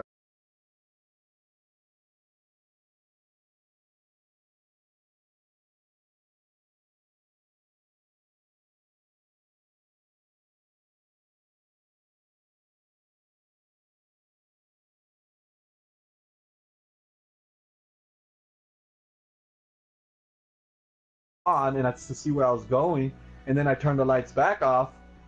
These 2 red eyes in the side of the road like open. Like I saw them open, and then I saw them close, and then I turned the car and did a freaking donut, bro. I did a U-turn and just like, peeled on out of there, bro. And you know, I saw it and I ran. My face turned white, completely white, and stuff like that. And man, I remember I couldn't sleep for days after that. I couldn't sleep. Yeah, you were spooked. You were really spooked. I was spooked. I was spooked, but yeah, man, those occasions when you see something, you know, something red eyes open and closing and stuff like that, it's definitely something that you don't want to mess with. The Mothman falls into that category, guys, because it's people tend to see it. Like you can go on YouTube and people are gonna document it. There's documentations and there's drawings of this thing. You know, like people actually see it outside their window. So cool. People look out their window and they would see it standing out there on a tree or something, looking at you. Like, this is something that you don't know what's out there in the sky or in the woods, you know, or... I'm not saying it's a monster, but what is it? You know, like what is it? I mean, people believe that it's a... And if I can remember, it was debunked as actually just being a barn owl originally. A lechuza. Yeah, it's just a very big barn owl that scared somebody, because barn owls get pretty big, and their eyes do glow if you flash light on them. Yeah. And they make this fucking horrible sound. I don't know why barn owls have to have that terrifying scream. I love owls, but barn owls sound like a kid has been hit with a steamroller. But yeah, it was debunked that it had been originally a barn owl that someone had barn seen, owl. So and then that horrible event had come afterwards. And then that's when all the sightings of Mothman. Kind of like what people think about lechuza as being lechuza is a witch. People say over here in Texas and Mexico and southern states is that the lechuza, which is a witch, is actually a white owl. White owls that are all over the place, you know, but they form into a witch. That's what people like. Look, a lechuza, and you see this white owl, you know, flying above you. Oh my God, that's a witch. You know, it's gonna transform into a witch and stuff like that. That's where they get that as well, that being these barn owls, and these owls could be these people or these things with these glowing eyes that are screaming like somebody's wailing, you know. Like you said, it sounded like a kid just got hit, you know, one of those cries. Yeah, it does. They get definitely one of the lechuza does as well, you know. And it's like, like that, like something like that. I can't even make the sound, but it's high pitched, very ear-shattering, high-pitched shriek. Mariah says maybe it's not meant to harm us, just to warn us. Yeah, the Mothman it's supposed to be a warning. It's supposed to be a warning. Never has the Mothman hurt anybody, but it's supposed to be a warning that something's going to come. Yeah, it's supposed to be a harbinger. The idea is it's supposed to come in and tell you when something really bad is about to happen, and then it leaves. So if y'all ever see one, y'all know to stay away from something bound to happen. But they didn't even believe that in the movie when they said the bridge was going to go down, and nobody believed it, and the bridge went down. You know, they could have saved all these people, and freaking bridge fell down. And but yeah, that's what was so cheesy, man. So cheesy. But it's one of the greats. You know, like what else is one of the greats? M. Night Shyamalan's The Signs was creepy as itself. Oh my God, Signs is good. Signs is fun. Signs is good. You know, that guy had a lot of good things in that movie as well. And then he went on to make what was the other one that he made? It was from Signs to the other one. It was like The Village, right? Yeah, Village. The Village. The Village is fun. Were in their That's own little community. Yeah. Yep. Another fun movie. But Signs about the aliens, because I know some people believe in aliens and they believe in all of this stuff. You know, what's out there? You know, that's what I say a lot. You know, you never know what is out there. Like, you know, what the Mothman. You know, if that is a Mothman, where does it live? You know, Bigfoot, where does he live? You know, is Bigfoot still out there? You know, I think just recently the movie just got released. Oh yeah. Megalodon. You know, Megalodon. Yeah. You know, where does the Megalodon live? You know. Well, unfortunately it couldn't anymore. It's too big and there's not enough oxygen for it to exist, which fucking bums me the shit out, man. Because I love the ocean. My two favorite things: space and the ocean. Well, you know, you never know what's in the ocean. It's a big freaking ocean. Oh no, it's a huge ocean. We know more about space than the ocean, to be honest. Yeah, than we do about the ocean. No, it's very true. Well, it's because it's harder to build tech that withstands pressure than it is to withstand 0G. Also, radiation can be fired off into space without too major repercussions for us, whereas we can't exactly do that here. I mean, we got into the deepest part of the ocean, or so we think, the Mariana Trench. Well, we recently a mini sub hybrid. So it's basically just a diving suit, but it's got like tech from mini subs has now been built that can withstand the pressure. So we were able to send things down there, but now we can actually physically go down there. I remember all the documented fish are these tiny faceless fish. They're really cute. They're kind of ugly, but I think they're cute. I think he went down in the Mariana Trench. What the director from the Titanic went down. James Cameron went down there as well. He invested all millions and millions and billions of dollars on trying to get down there. He wanted to see the deepest part of the ocean, and that's what they said he was. So he went down there, looked around down there, and saw some life down there, like these. It's faceless fishes. They're all small. But they're all really small cool, microorganisms, you know, and it's creepy because that's the lowest part of the earth that you could go, like in the water, you know. Like imagine the entire world. What could be lurking in these depths, you know? Oh man, you were talking up my alley right now, man. Because H.P. Lovecraft, that is my favorite horror author in forever, and that was his big thing, was the fear of the ocean, of the unknown. Most of his creatures are kind of like aliens, but a lot of them take place within the ocean, you know, when they're on Earth. And that was his fear. The ocean was his fear, and man, if I could go to the bottom, I fucking would. Like, not even a question. If someone was like, I am a big fan of the Titanic, and I would love to just go to the Titanic 2.5 miles down just to see it. Oh yeah, just go and see it. Yeah. Yeah, just to go see the wreckage down there and just see everything that what it's become. But that water is a whole. I love water, but that's a whole lot of water, man. I've seen videos of people out there in the ocean and they're taking on 100-foot waves and these massive ships, and the ships are getting rocked. You know, it's like, what in the world all this water coming from? You know, the world would never run out of water. I'll tell you that much. You know, but dang, you know. But dang, what if so? You know, like global warming. You know, have you ever thought about global warming, guys, and how if we were to get covered in water, how the world would be? If you guys haven't seen the movie Waterworld, definitely go check out Waterworld. That's a good movie. Waterworld's so fun. One of my top 10 right there, Waterworld. They've definitely got to remake Waterworld and bring that back, because the modern day technology that they could use in the ocean for that. Because Waterworld was kind of cheesy, but if we were to bring it back with some modern day, you know, nice footage, nice camera, high definition, I think it would look really, really nice. But you don't know what's out there in the ocean. No, there's so much. No, there's so much. Mermaids. I remember there was this thing about mermaids a couple years ago. People thought that somebody caught a mermaid out there in the. Oh yeah, it was some dudes. So everybody started finding mermaids and trying to reenact it and stuff like that. But definitely scared of the water. You know what else is my fear out there in the ocean? Is your ghost ships. The ships that are abandoned. I think that'd be so cool. Ghost ships exist. I'm not talking about ghost ships like all that stuff. But there's instances. Not too long ago, this cargo ship just crashed into the bay or to a port, and he crashed into the port. But when he got on there, nobody was up there, bro. Like, where the hell did this thing come from? You know? Oh, that happens. Yeah, there's plenty of abandoned ships that are. The Bermuda. We're talking about that. The Bermuda Triangle is like the. It's like the Bermuda Triangle is just the wrong spot geologically, man. I don't know a lot about geological stuff, but that place is just in the wrong spot. Yeah, it's literally just like a dead zone where everything is scrambled. It's phenomenal, man. It's a beautiful piece of nature. Like it doesn't. Mariah, there's a lot of theories. Mariah says, well, she says the ocean is my fear, and then Woolsey says flying is my fear. But Titanic, love that movie.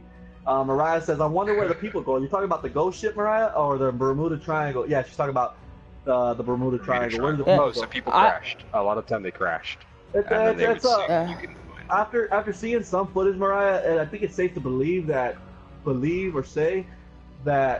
the things that happen inside the Bermuda Triangle, it's like they not necessarily crash, but I think they get toppled over by a wave. Yeah. And then everybody falls out, and then the ship just comes back and flops over and takes off by itself. Yeah. Well, what happens often is that because it's a dead zone, all of their navigation systems go out, so they have no idea where they're going. They can literally run in circles, and it's even planes. I mean, it's a dangerous spot. It's really, really dangerous. And so exactly what Saint was saying. A lot of the times, what would happen is they would capsize, and a lot of people would kind of just go overboard, and then it would eventually regain buoyancy and just go on its merry way. And so then it eventually passes through, and you have a lot of dead people who are now at the bottom of the ocean. Because you gotta understand that ships have this round shape at the bottom that keeps it afloat. It's not squared off. It's not pointed, but it's like a round bubble. So when a wave hits it and topples it over, naturally it's gonna come back into this position right here. Because of the film that I saw, man, the size of these waves are unbelievable, and the ship they're huge. Rocks, and they're like, dang, and they're like, that was a 170-foot wave. I was like, dang, like that's out there in the middle of nowhere. Like, why is a wave out there in the middle of nowhere? Like, I know that they're coming to shore, you know, they do waves surfing in the shore, but out in the middle of nowhere, you get waves. Like, what? You know, like, and you get hit hard. You get hit real hard. Like I know waves, like some waves are like created by the boats and stuff that are out there in the ocean, but like in the Bermuda Triangle there's no boats there to create these waves, or there's nothing like you know why it's a dead zone? It's a dead zone because the way the Earth is tilted at its axis and stuff like that, and the gravity and there's all sorts of things that are going on in the Bermuda Triangle. Like underneath it, I heard that there's a series of underwater volcanoes that are active and that do mess with the weather and mess with the water temperature, and that heat has a lot to do with tides. Heat helps produce waves. There's some, like, you know, if you go into the middle of the ocean, it's not going to be dead. You know, waves are constantly going. A tiny wave builds speed and then becomes this nightmarish tsunami as it gets faster. Yeah, definitely, and that's just scary. That's what I say. Ghost ships that come out and they're like, I would be afraid to like be anywhere near the ports or docks where these guys are coming to. You know, I know there's stuff that's scary about it, but Mariah said one thing. You know, another thing, you know, they could relate to. Where do all the people go on these ghost ships? Not a lot of ghost ships happen in the Bermuda Triangle. Sometimes they're being told, and they escape being told. You know, like the ship breaks off from the tugboat and it just drifts off into the unknown. You know. Because the ocean is sometimes huge. Sometimes it fails, and so they have to abandon ship because that means that they'll eventually run out of food. So it's either abandon ship and then hopefully make it, or stay on your ship and die. You know, so sometimes they have to abandon ship and it just drifts for years. Or like one of our favorite vampires, Vampire in Brooklyn. He comes in on the ship and he eats everybody on the ship. He does, as you do. As you do, Eddie Murphy playing a vampire. You go, boy. Oh man, that was a good movie for those that don't know. Vampire in Brooklyn. Definitely check out Vampire in Brooklyn. It's hilarious. It's hilarious. If you want a funny vampire movie, there it is right there. Vampires, they're really good, guys. There's only a couple of vampire movies out there that do the vampire genre justice. Classic Dracula is one of them. That guy is like, he was cool. He was like a silent film, wasn't it? Like a silent film. Nosferatu was a real good one as well. Nosferatu is a silent film. Yeah, Nosferatu is the remake of Dracula.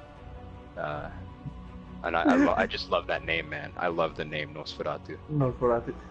Chicken in the comment section right now is saying the real Bermuda Triangle is the triangle in between the seat and the component of the car. Yep, everything gets lost in there, man. I put my hand in there, bro, and I come out with nothing. My hand's like this when I come out, bro. That was a good one. But yeah, some vampires as well, guys. If you don't know the history about vampires, it actually dates all the way back. Vlad the Impaler is actually the inspiration of vampires. Now, Vlad the Impaler is one of my favorite guys. I'm a vampire guy. I'm a vampire junkie as well. I'm a vampire and a zombie junkie. I Vlad the love Impaler zombies. was this, Zombies is all. yeah. Vlad the Impaler was this king. He was a king. He was a lunatic. He was a lunatic. A raving. He was a warmongering psychopath. Yeah, well, he's a psychopath, but he was just very self-conscious. He was very paranoid. He was very paranoid that everybody was out to get him. People he also would say wanted that like utter control. yeah, he would impale his victims in front of his castle. So when people were coming by, they would be like, "I gotta behave myself, or else I'm gonna end up." Now, it was just regular people he would impale. If you said something bad to somebody in the town and he heard you, he would just take you and impale you in front of everybody. That way, nobody else says anything bad. Like if you were to talk bad about him, he would take you and impale you in front of everybody, the entire town. People feared him. He was king twice, I think, because he lost his kingship. People feared him but respected him at the same time. Yeah. Well, he's considered a hero. There's statues put up. War-wise, he was a hero. War-wise, he was a hero. Yeah, because he was a lunatic.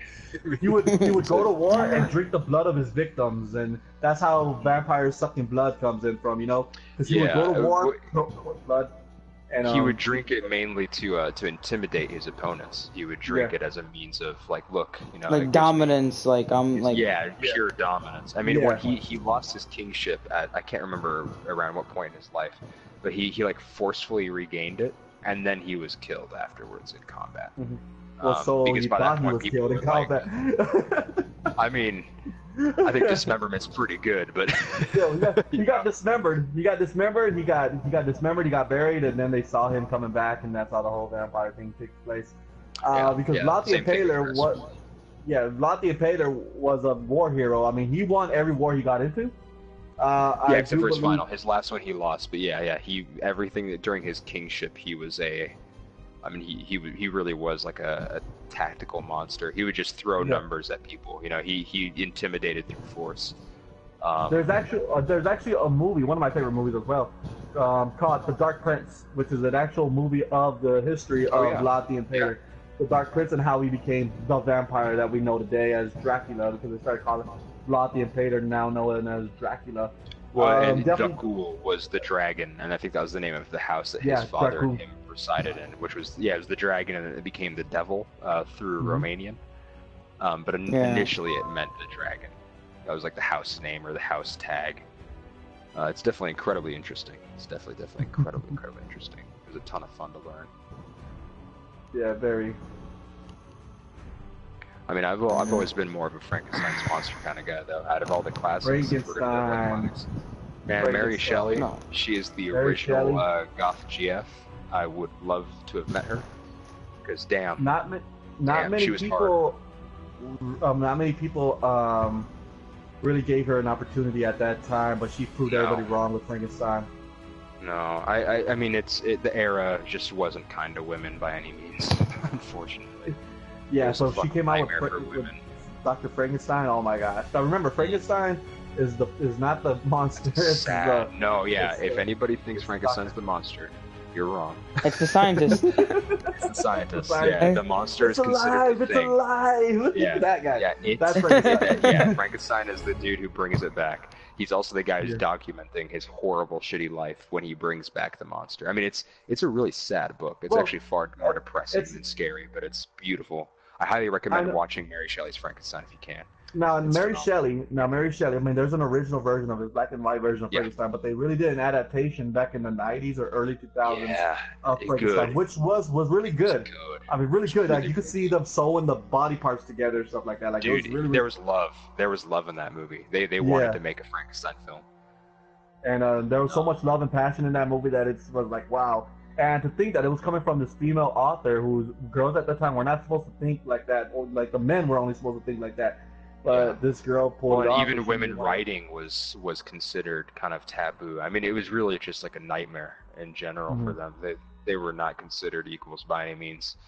And she definitely was one. I would consider her one of the forefronts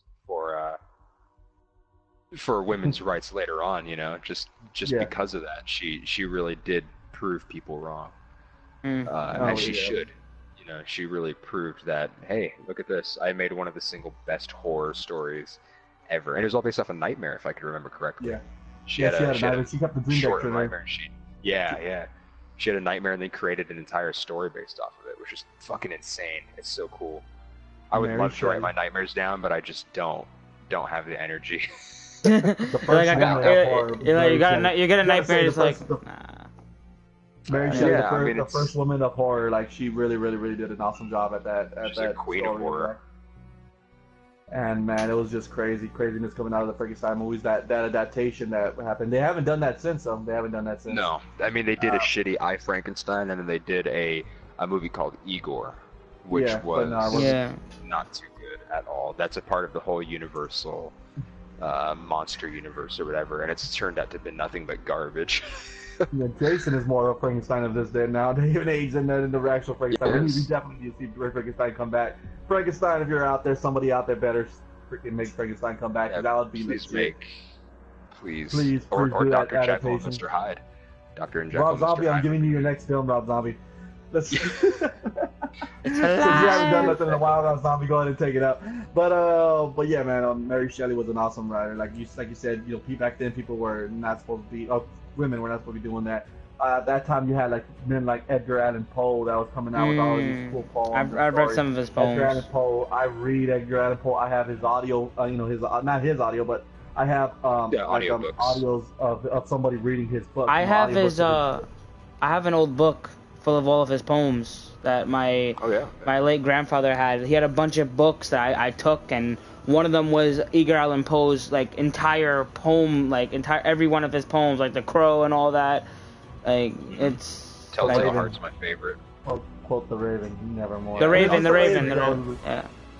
And the Monkey's Paw. Then the Monkey's Paw. Don't forget the one about the Monkey's Paw in the attic as well. Yeah. That's Telltale Heart. Telltale Heart is where Telltale Heart. And then one with the man that he's living with. My personal favorite and was then puts some in. Annabelle Lee. I met a girl by the sea. Her name was Annabelle Lee, and then that she died from a sickness, and she was heartbroken. I was like, "Dang man, hit me in the field," Hey, man, if you really like Edgar Allan Poe, you should definitely look up Lovecraft. Lovecraft was heavily inspired by Edgar Allan Poe. I mean, Lovecraft is the creator of the Necronomicon. He's the creator of what became Lovecraftian horror. He's the creator of Cthulhu, of Shub-Niggurath, Azathoth, all of these really wonderful horror deities that don't get enough attention. Do you remember the 1980s The Reanimator? That's his. Yeah, The Reanimator. Oh my god, The Reanimator. That's his. Yeah. Oh, dude. Well, the original book is way different. I highly suggest reading it. That movie was so gory for its time. It's so good. It is so gory. Talk about clay animations, bro. When they get with all this stuff, bro. That was a whole lot of clay. If no one has ever seen The Reanimator, I highly suggest reading it, or not reading it, reading it and watching it. The movie is phenomenal. And movies are phenomenal, bro. And that's what definitely get a lot of things coming out of these scary movies and stuff like that. I mean, there are some scary movies that like the Reanimator. I thought it was kind of funny as well. I don't know. It's goofy. It's such a goofy movie.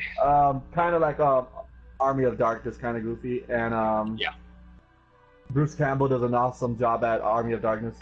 Elsie, we are talking about right now. We're talking about Bruce Campbell. We're talking about Shop S Smart. We're talking about that guy with his boomstick. The Evil Dead. The Evil Dead is phenomenal. The Evil Dead, one of the best cult classics. I'm not talking about the nowadays Evil Dead, the Evil Dead that they remade. It didn't do it justice. The Evil Dead back then, when the kids were like pulling up to the cabin. And right off the bat, the makeup was on point. The whole rattling of the basement door was creepy, as in seeing the face there in the basement door was crazy. The girl who was possessed and was like, na na na na na, we're gonna kill you. And that laugh stayed with me forever, but I couldn't get that laugh out of my system. His girlfriend, his girlfriend gets taken. And then he's smacking her, right? He's like smacking her left and right. And just dude, he treats he just stops giving two fucks like after she's been possessed. He just starts treating her like shit. It's hilarious. And then Evil Dead 2, and then Army of Darkness came afterwards. So the Evil Dead genres were awesome. I loved it because they were scary. Army of Darkness came out, kind of comedic. Was that a well-deserved third movie? Was it? What? Yes. Do you think it was well-deserved because you had two best movies, and for them to make a movie like that, a little bit more on the comedy side with Ash, I think so. And it plays off of the movies because it shows you how the time warp, and then it shows the car, and it shows them being sucked in, and ended up back in the medieval days. I think it did it justice. I really did like that. A lot of people were like, "Oh no, you just went to the comedy. What happened to the horror?" I think after the first two, there was no need to make another horror Evil Dead. No, well, and even the second movie there was something to laugh about, you know. And yeah, the second movie was kind of funny though. It was already becoming comedy. Yeah, so I think if they did it just like Chucky did, because Chucky went from being serious and then being comedy after the Bride of Chucky. I think Bride of Chucky was meant to be the send off, and there was gonna be nothing after that. It was just like, hey, let's just get this out the way and bye bye. But then it spawned like all these other movies, and it became a stoner movie, like pretty much a stoner movie. But the Evil Dead did not do that. The Evil Dead stayed respectful to the audience, and it didn't become a stoner movie. It just became badass Ash and freaking in the medieval times, with evil demons and freaking all these other monsters. You're good, Ash. I'm badass. You're good, Ash. You're a little bit of goody two shoes. You're a little bit goody two shoes. Well, and that scene was actually the one that got me the most, is when he swallows like the miniature clone of him, and then drinks the piping hot water. Oh yeah. Dude, I was like, oh fuck, no way. He just downs it. It's like burning. That there wasn't one thing that I like about that movie was that there wasn't a stable background music. It was just the actors in that area. It wasn't many background music. It was just like that part where you're saying that when he drinks, it was quiet. There's no background music. It's just him grabbing that guy, and you hear him scream, then he puts him in the mouth, and he gets that boiling water, and you hear everything, and there's no music to it.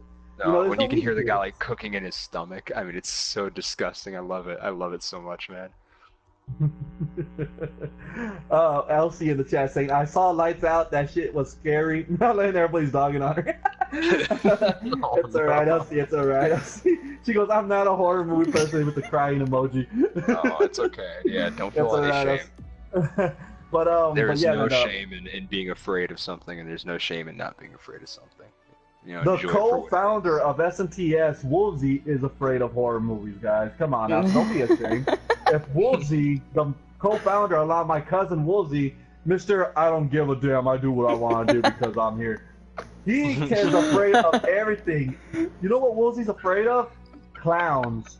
You know why? Because his mother has a collection of clown figurines in her living room that Wolfsy is terrified of, that he says that they move. He straight up says they move whenever I'm not. I know they move. Damn, I mean, this guy is funny. That's fucking funny. You've been outed. You've been outed. my boy Woolsey. I mean, I try to get him to go see.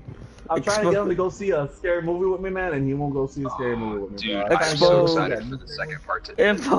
Exposed. Exposed. The second part of it is gonna be solid. The first part was iffy, but it looks so far like they're really gonna like throw it all in, like they're really gonna go all out with it. Well, hopefully, I can't wait for that. Now remember, guys, it was not a movie. It was a series, television series. The original was a television series, and it spawned within weeks. Imagine seeing an episode a week, bro. Imagine seeing an episode a week. So you can't wait to see the next 30 minutes of the episode, bro. That was just. Then going to see commercials and stuff like that, I mean, the book is a mess. Don't get me wrong. It's like good and really bad, but I love it. I absolutely love it. That's just Stephen King's writing. Stephen King writes really good and really Wolfsy's in the chat. Talking about Woolsey and how Woolsey has all these clowns in his house, and his mom has in his house, and Woolsey's afraid that he won't go see a scary movie with his wife. I've been wanting Woolsey to go see that scary movie with me, the one with Halloween coming out, I believe. Halloween. But I can't get Woolsey to go see it with me. Tell me you're gonna go see Incredibles 2. Yeah, we're gonna go see Incredibles movie, and we'll get there and go see the scary movie. Right? And it'll be like when you tell a dog like you're going to the park, but you're actually taking them to the vet, and they just look betrayed. They're like, "Wow, I can't believe you. you made me trust you." Hey, but don't be giving my boy Woolsey a hard time. My younger brother, was afraid of Shrek. My younger brother was afraid of Shrek, bro. There was a Shrek doll that my mom had. That my mom would show him the Shrek doll, and he would start crying and yelling and screaming. That's awesome. But we're all afraid of something. We all have a phobia. I mean, clowns is somebody's phobia. I am afraid of being alone. That's my fear. I hate that. I hate being alone so much. Like just being like in a room and there's no one there. It's just like it just creeps me out. Yeah, I'm afraid of being alone. That's one of my fears. People are afraid of spiders. They're afraid of rats. They're afraid of like my cousin out there. Dying in my sleep. That's dying in your sleep, right? Yeah, I want to be awake when I die. Right? I want to see the lights. I want to know. I want to know. Right? Yeah, I do. But, I want to know what takes me out. You know, I don't like the idea, and I also don't want to die from old age. I don't want to be like stuck to a machine. You know, if I'm in a wheelchair and I need a machine to breathe, I'm gonna be like, unplug me now, please. Mariah says if I'm alone, I start hearing things. Yeah, I bet you, Mariah. I enjoy being alone. I mean, I like being in company, but yeah. I get that. Talking about being alone, and stuff like that. There was a documentary that they made into a movie. I don't know if y'all guys are familiar with the movie. It was made in the 70s. Called The Entity. Yes. Now, The Entity takes place in California, Mariah. The Entity takes place in California. It's based off a true story. They actually got documentation of this haunting, but it wasn't a ghost haunting. It was what's it called? Poltergeist. A poltergeist. Now, Poltergeist, yeah. Remember, poltergeists are a lot different than ghosts. Ghosts don't really move things. They move things here and there. Poltergeists shake the whole house. Poltergeists don't only manifest themselves. They tear your house apart. They do everything they can to scare you. But there was a movie called The Entity about some woman who got raped by 3 ghosts. Yeah, and it's actually a true story. Movie. Yeah, that's a rough movie to watch, The Entities, but it was actually based upon a real haunting in California where this girl and her son were at, and that she was feeling that somebody was going into her bedroom and trying to, having sex with her and everything, and they went up there, tried to do all this ghost hunting stuff, and they found out that whatever it was too strong. Then they found out it was poltergeist, and there was more than one trying to have sex with this one girl, and they turned it into a movie called The Entity. The Entity is a scary movie. There's not a lot of pop-ups in it, but it's very creepy to watch. The theme is just, the theme is upsetting. Hey, Champy, welcome to the podcast, Champy. We are here telling, this is really, really scary. But yeah, that's one thing that I've always, been fascinated with The Entity, because it is, yes, LC, ghost sex. Yeah, that's exactly what it is, ghost sex. Yeah, but ectoplasm is what gets spurted everywhere. Yeah, ectoplasm and all that stuff. That ghost doesn't nut. Ectoplasm's everywhere. Yep. But it's actually based on a true story. It's actually really based documentation of it and everything. A very creepy story because they actually try to hang somebody. The ghosts try to hang one of the ghost hunters that was there, and they hang him in the attic. So they actually picked him up physically and hanged him on a hook for him to choke, and he didn't die. But this is how violent this place was, and it was in California. And the ghost went to the girl's son, who was in a car seat or a carrier, and they put a red cross in blood on the kid's forehead. Now that was a ghost doing that, and it was just crazy. There's a lot of, I don't know if any of you guys are into things like anime or not, but there's actually some pretty decent horror out there. Oh, what was it? If you ever want to try something, Shiki is really good. No. Shiki's a solid one. Corpse Party is a favorite. People love Corpse Party. What is it? What is it? Hold up. I'll find this. I'll get back to you. Yeah, I mean, I grew up on anime and stuff like that, so I definitely got a decent horror plethora out there. I'm gonna put you on blast, girl. I'm getting a message on social media from the ex-girlfriend that I was actually talking about that I mentioned about her dad and stuff like that. She just messaged me on Facebook saying, first off, she said, now everybody's gonna think Victorias are evil. I go, yep, they are. First off, Victorias are evil. If y'all date a Victoria, just stay away from these Victorias because they are evil. They'll mess your life up. Second, because she's watching the podcast, but second, she wants to talk about Hannibal Lecter and how we feel about the Hannibal Lecter. Yes. Why have we not mentioned that? That's a good point, because I think there wasn't a segue to it. There wasn't a transition into it. Hannibal Lecter is one of the single most terrifying human played characters. You know, nothing supernatural about him. I can never remember the actor's name, but he portrays him so well. He's truly intimidating, and every action he makes is calculated, which makes him far more of a nightmare to deal with than any other horror film villain. I mean, one of my favorite scenes is when he's prodding the guy's brain. You know, his skull's open, and he's poking his brain. And then he feeds him a bit of his brain, and the woman's there. And then he just still escapes. I mean, he never gets taken in. You know, he gets out scot-free. No, Hannibal Lecter is absolutely a favorite, that without a question. Yeah, Hannibal Lecter was very smart. He was a smart man. Anthony Hopkins did an excellent, fabulous job at playing Hannibal Lecter. Absolutely. He did a wonderful job. I didn't think a star like him would actually play a role like that, but he played it to the fullest. Actually, there was a special cameo in there from Ed Gein. Now the homosexual guy in there that was carving people's faces off, and that they're trying to find him, Crazy Billy. Billy Zane, I think his name was in the movie. That is actually an Easter egg towards the Ed Gein murders, because Ed Gein was actually eating people, cutting off their skin and stuff like that. So that's why he's all put the lotion on your skin, you know, that way he was peeling people's skins off and wearing it on his face and stuff like that. That was and actually a shout out to Ed Gein during that film when I read the behind the scenes about it. That's really cool. It's definitely interesting how they incorporate that. That's one thing I love about horror genres. They will incorporate other things going out there that they'll let you see bits and pieces of, but they won't give you a full taste of it. And that was a shout out to Ed Gein, and that's what I love about horror. Like, it's just one big family. Like, you know, the directors are all cool with each other, and there's some kind of craziness. They're very, very, very, very, you know, cool people to know stuff. But yes, Anthony Hopkins in Silence of the Lambs, man, definitely have to take the cake on that one as well. Film. It is a really beautiful film. I figured it out. It's called Ghost Hunt, and it's about like the. Ghost Hunt is hysterical.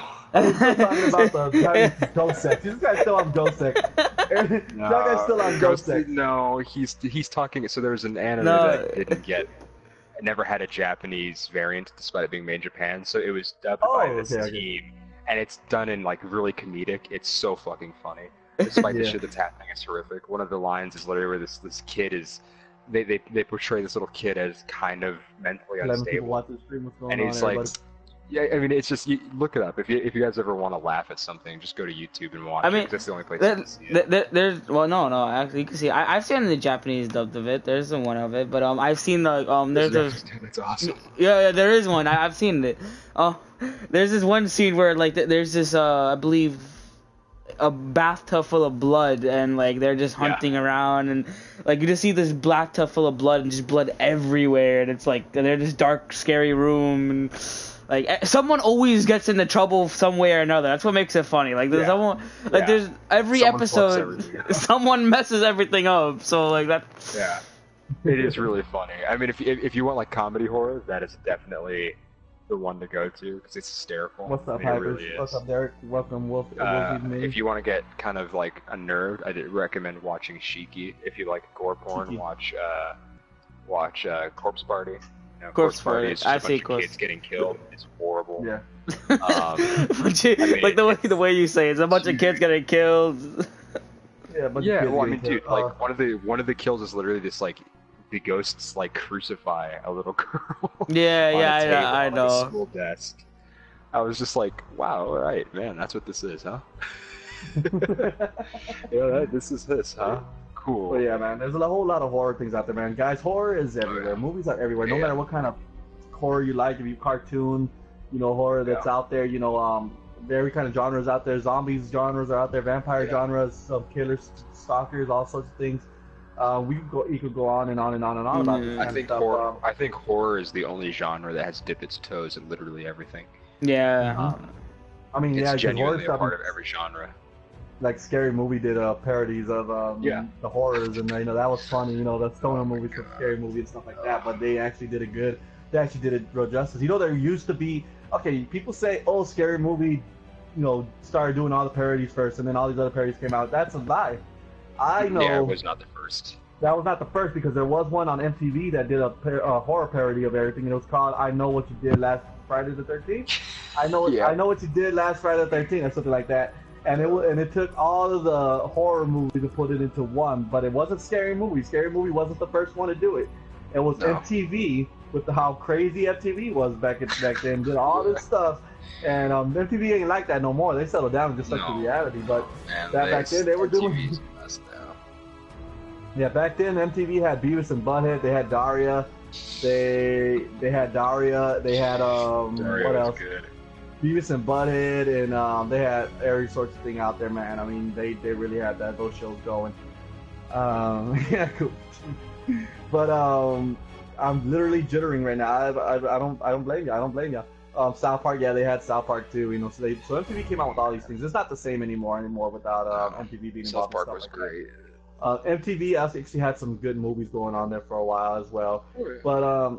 But also with the horror stuff and all this stuff is that you know, one thing that we haven't touched on yet was what kind of where do your vampire genres fall into? You know, are you the old classic vampires, or you're the? Me personally, I like the Victorian era vampires. You know, when they were gentlemen. They were gentlemen. They were out at night. They were walking the shifts. You know, Interview with the Vampire. I'm a big Anne Rice fan. I'm a big Anne Rice. The Vampire Chronicles will forever be one of my favorite books that I've ever read, and I've read them throughout my entire school years. So if y'all guys want reading material in school, Anne Rice, The Vampire Chronicles, you want to learn about Lestat, which is my favorite vampire, definitely go learn about my boy Lestat, vampire turned rock star, you know?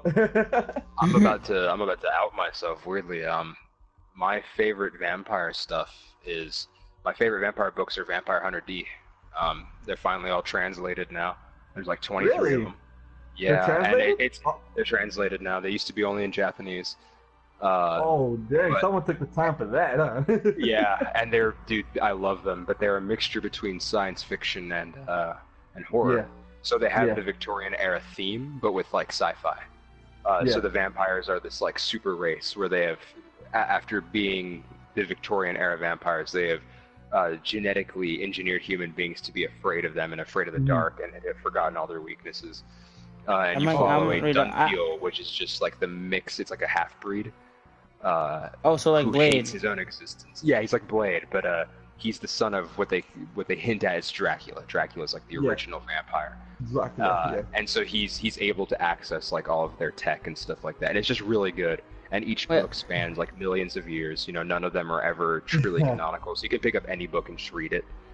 What's the name of it? Vampire Hunter D. I might read it. I've seen a couple of it on YouTube, the dub version. Hey man, there's some movies. There's some old movies, but they're good. They're really good. Mariah says, "Ooh, Twilight," with heart emojis. No, not Twilight. No, not Twilight. We don't talk about Twilight. Twilight is crazy. Twilight, no. Sparkly vampires don't belong here. Sparkly vampires are cute. Werewolves with six packs don't belong here either. You know, that was one thing I didn't like, was that the werewolves are just dogs. Yeah, I hated that. I like the gross, you know, half-breed dogs where it's mixed with humans. Yeah, definitely. Well, remember Werewolf in London? You know, Werewolf in London as well. Best transformation scene. The transformation of the century. I know we talked about it the last time as well. Werewolf in London has one of the best werewolf transformations of all time. That guy, you know, you could see the fangs coming out of the guy's mouth and like pierce the skin, and then you see the skin, the nails coming out of the skin. It's just really gross. If you guys want to see something really gross, go check out the transformation in American Werewolf in London. His ribs stretch, his legs stretch. It's really well done. It's all practical effects too, so there's a lot of respect in how much work went into it. Yeah, and like I said, man, the director from that movie, American Werewolf in London, was actually the one that directed Michael Jackson's Thriller. And he did the whole zombie little mini movie thing with Vincent Price. It makes sense now, but I would have never even picked up on that, you know. Yeah, and definitely. If you go back, you can actually see the both of them, you know, taking pictures together and being real buddies in the backstage. I mean, Michael Jackson loved that movie so much, loved that transformation, that he wanted that in his music video, and the director had no idea it was Michael Jackson. Michael Jackson's over here calling him and being like, "Yeah, I want you to come over here and do this," and he's like, "You're not Michael Jackson. Who are you?" Hang up on him, and Michael Jackson has to call back. this is really Michael Jackson. Like, what are you doing? Why'd you hang up on me? Listen, man, he's like, I am the Michael Jackson. I am the Michael Jackson.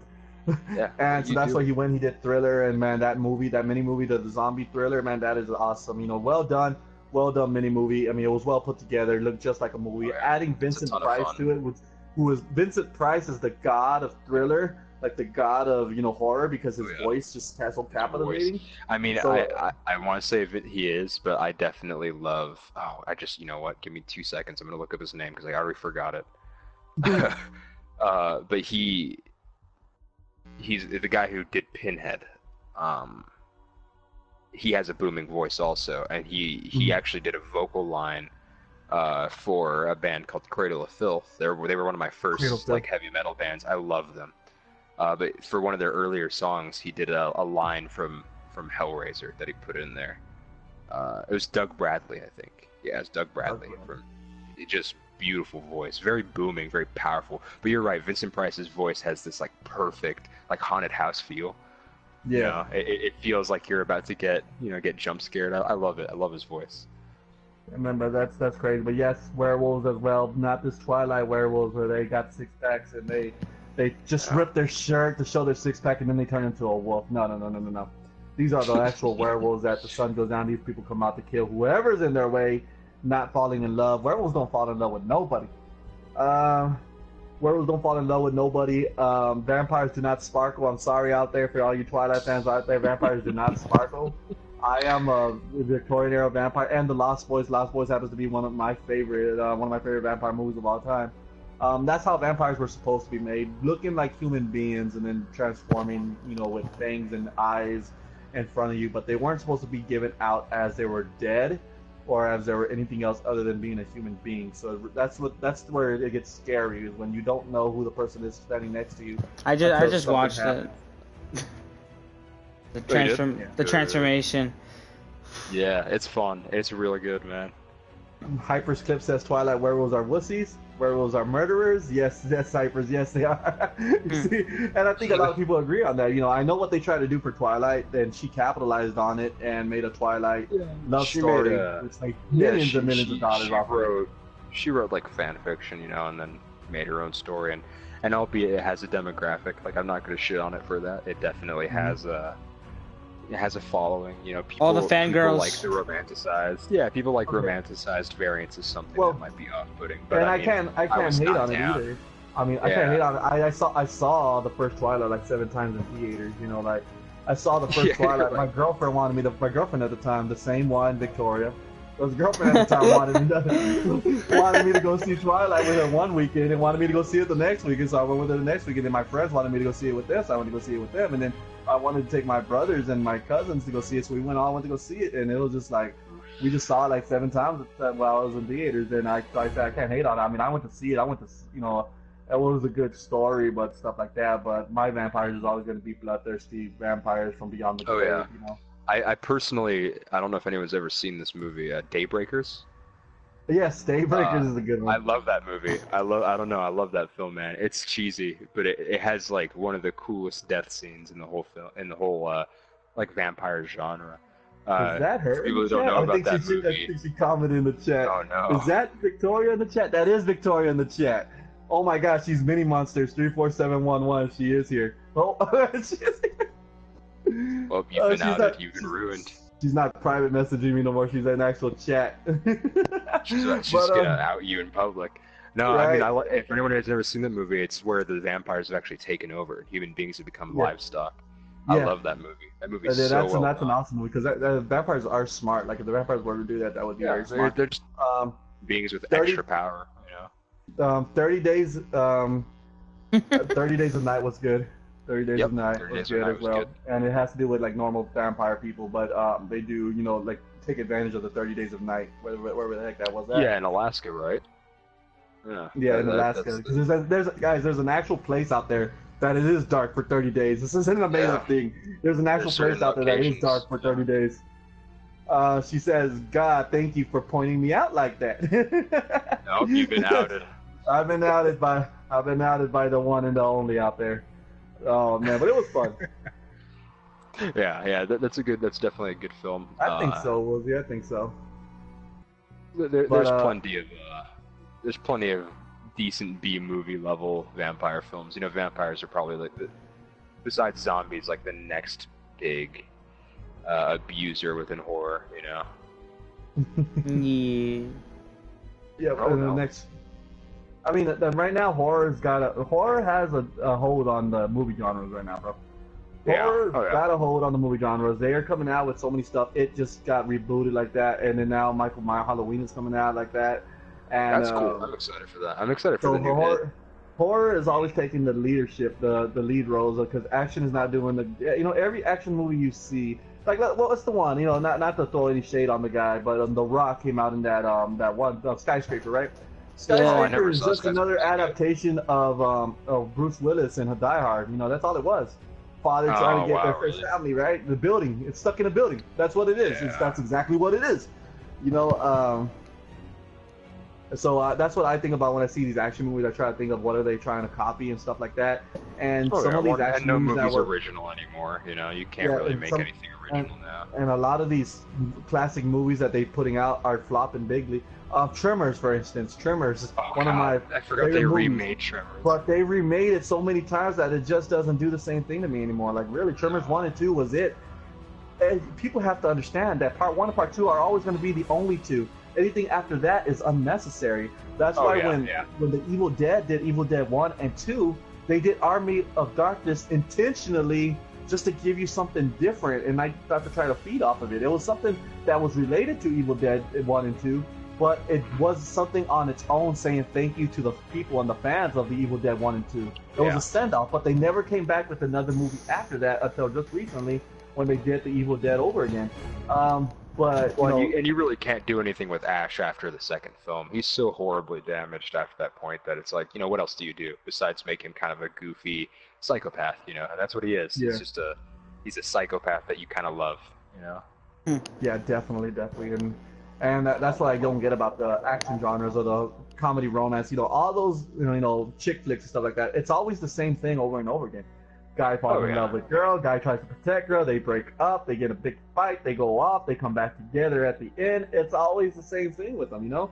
But horror, bro, you put yourself in the movie. But when it comes to horror, you don't know who's going to survive because everybody is a victim. And of course there's, absolutely. And of course there's like a few really solid for each genre.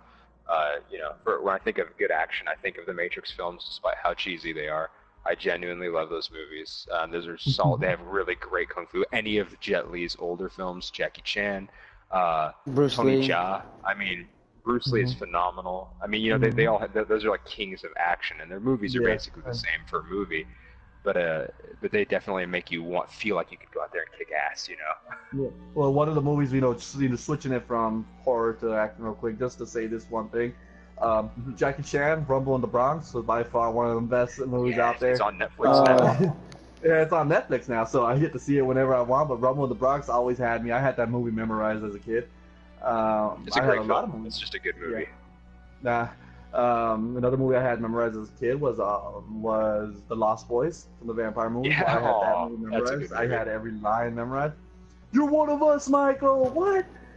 You're one of us! Let go! No! Yeah, he's on the bridge. Let go, Michael! I do what? You're one of us now! Oh, no, it's just crazy. Yeah, it's a good movie, man. Michael. One of my favorite movies of all time, plus takes place in California as well. It actually takes place in Santa Cruz. It actually takes place in Santa Cruz, California, so it's a real good movie as well. Mini Monster out there says Lost Boys. Yes, the Lost Boys, you know, one of my favorite movies of all time. Michael and then David and all them, they were pretty good vampires in the 80s. Vampires such as also like Tom Cruise played a good Lestat in Interview with the Vampire. Brad Pitt playing Louis, and what's her name playing the little girl was also good in the movie as well. Interview with the Vampire, which is really good. The one that took place in Los Alamos. Yeah. So she was kid vampires are scary. Kid vampires are scary. Well, usually because they're a lot older than they expect them to be. Exactly. Yeah, they maintain they look like a kid, but they have the intelligence of. Well, speaking of a lot older than they seem, bro, it's transition time. The Orphan, creeped me the hell out. Ooh, I love that movie. Yeah, Queen of the Dam is a good movie as well. But Queen of the Dam is a good movie. Also with Lestat when he turns into a rock star.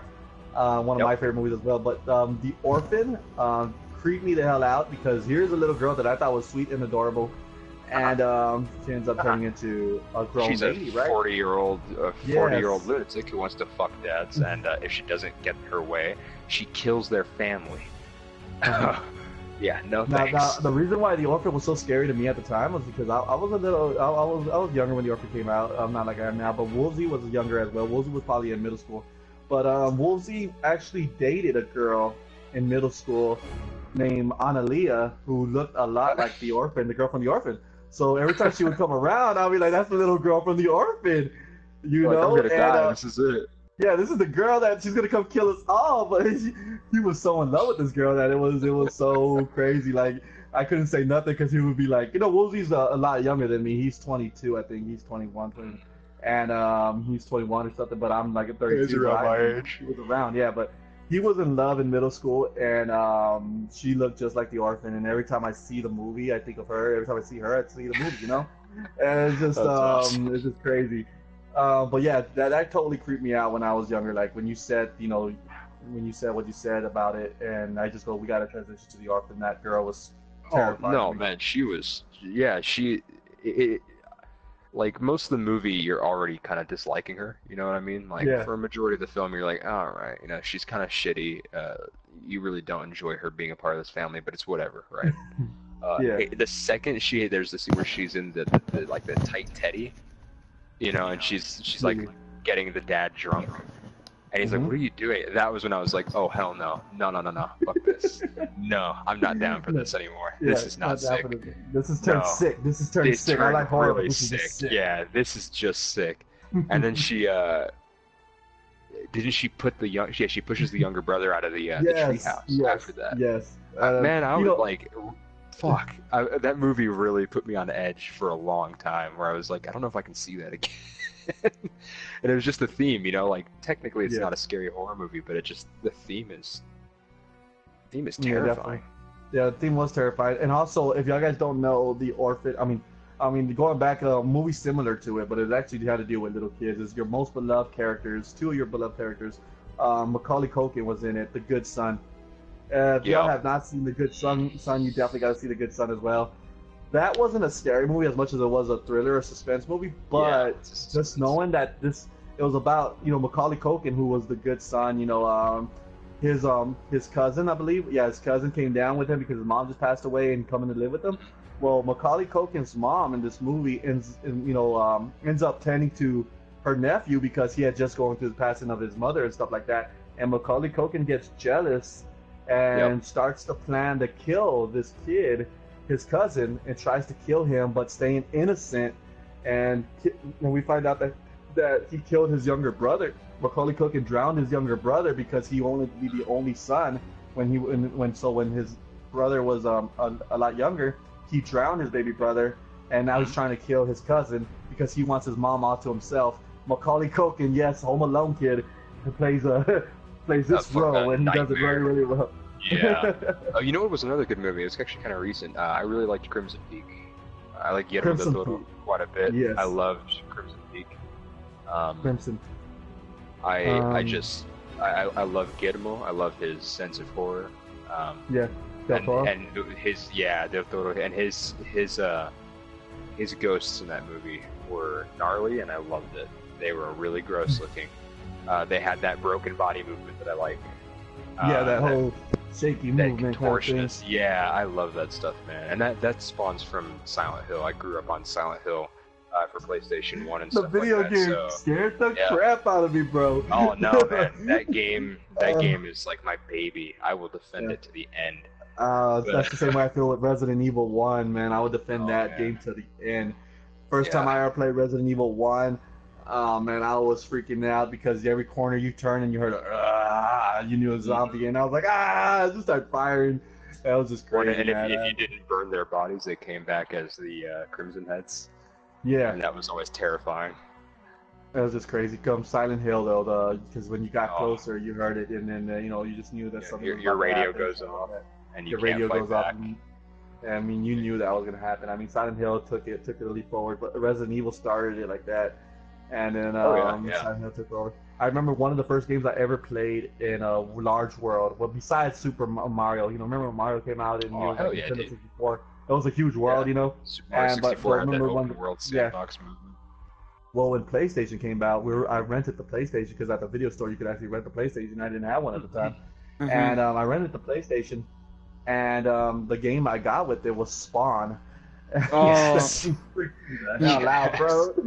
Because that's when the first time I ever saw like gore in a video game. Like it was, you know, I played Duke Nukem, but Duke Nukem was a cartoon, like too cartoonish, right? I played Duke Nukem, but when I played PlayStation open world with actually 3D, like, you know, you could actually move your character around at a 360-degree angle. Spawn was the first game I ever played in that, besides Super Mario. And Spawn tripped me out because there was all this gore and all this storyline stuff, and you know, you could burn, you could kill people. It was just crazy. Yeah, dude. Speaking of Spawn, they're making a new movie. They are. And he wants it to be. They're working on a new movie right now. McFarlane is on it himself, and this is the part that I love the most: is he wants it to be so violent. These are his words, which made me super giddy. He wants it to be so violent that kids cry when they see it. Well, that's how it was in the comics. Oh, dude, yeah, the comics in the movie are not the live action movie, but the cartoon movie. It's gnarly. It's real gnarly. Yeah, I've seen Spawn on Netflix. The Spawn comics are dark, like real dark. There's a lot of pedophilia that as a theme. You know, I mean, it's good. It's good shit. It definitely is one of my favorites by far. I also just love his design. I'm telling you, man, kids these days probably think that comic books are innocent. They're not innocent at all. Like, comic books were designed to be like snuff comics, like snuff books, you know, like they were designed like heavy metal and stuff like they that. were heavy metal and stuff like that. You know, you got things like, even your superheroes got dark origins. You know, every superhero has a dark origin. The Death of Superman is probably my favorite DC comic, besides The Darkness. And I remember I read the Walking Dead comics, and the Walking Dead comics are far different. You think the Walking Dead is gruesome in the TV series? No, I've not seen nothing yet. The comics show that where Michonne gets raped by the governor. Yeah, she gets raped by the governor. She's tied by chains on the walls and stuff like that. He just goes and rapes her. Dude, and then she pins his balls to the floor. I love it. She gets like perfect vengeance. I might have to go now, to be honest. It's getting literally. I got school in the morning. So. See you later. Well,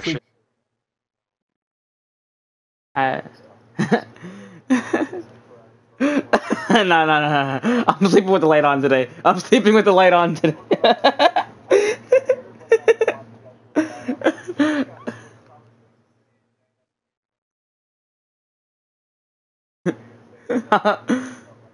Yeah, I'll sleep with the light on.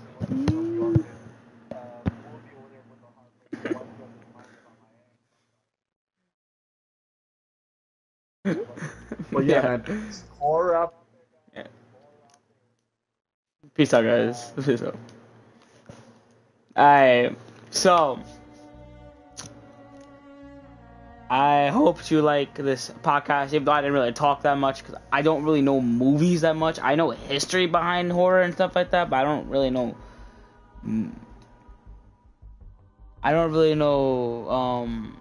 movies into horror. I know Friday the 13th and Jason and all that, but don't really know. But like history, but like zombies history, Dracula history, I know that.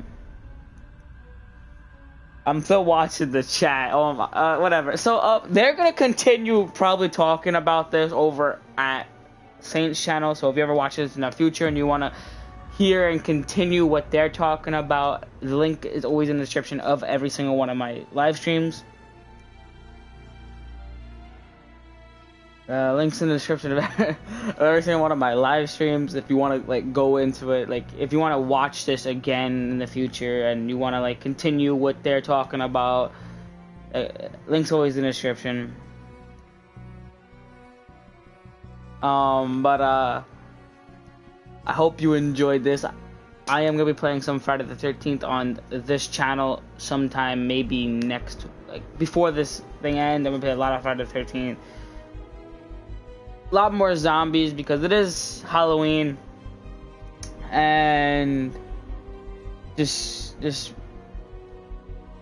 stay tuned. If you ever got this far, like if you're watching, I don't know what's watching right now, but if you're ever getting this far, like in the next couple of days, stay tuned because at Halloween I might do a vlog and I might do it. Like something's gonna happen. Letting you know that right now. So if you haven't already, if you got this far, please like, comment, subscribe, turn that post notifications, and it's Halloween, so like stay with the spooky vibes and all that. So it's been your boy Wolf. Peace out, guys.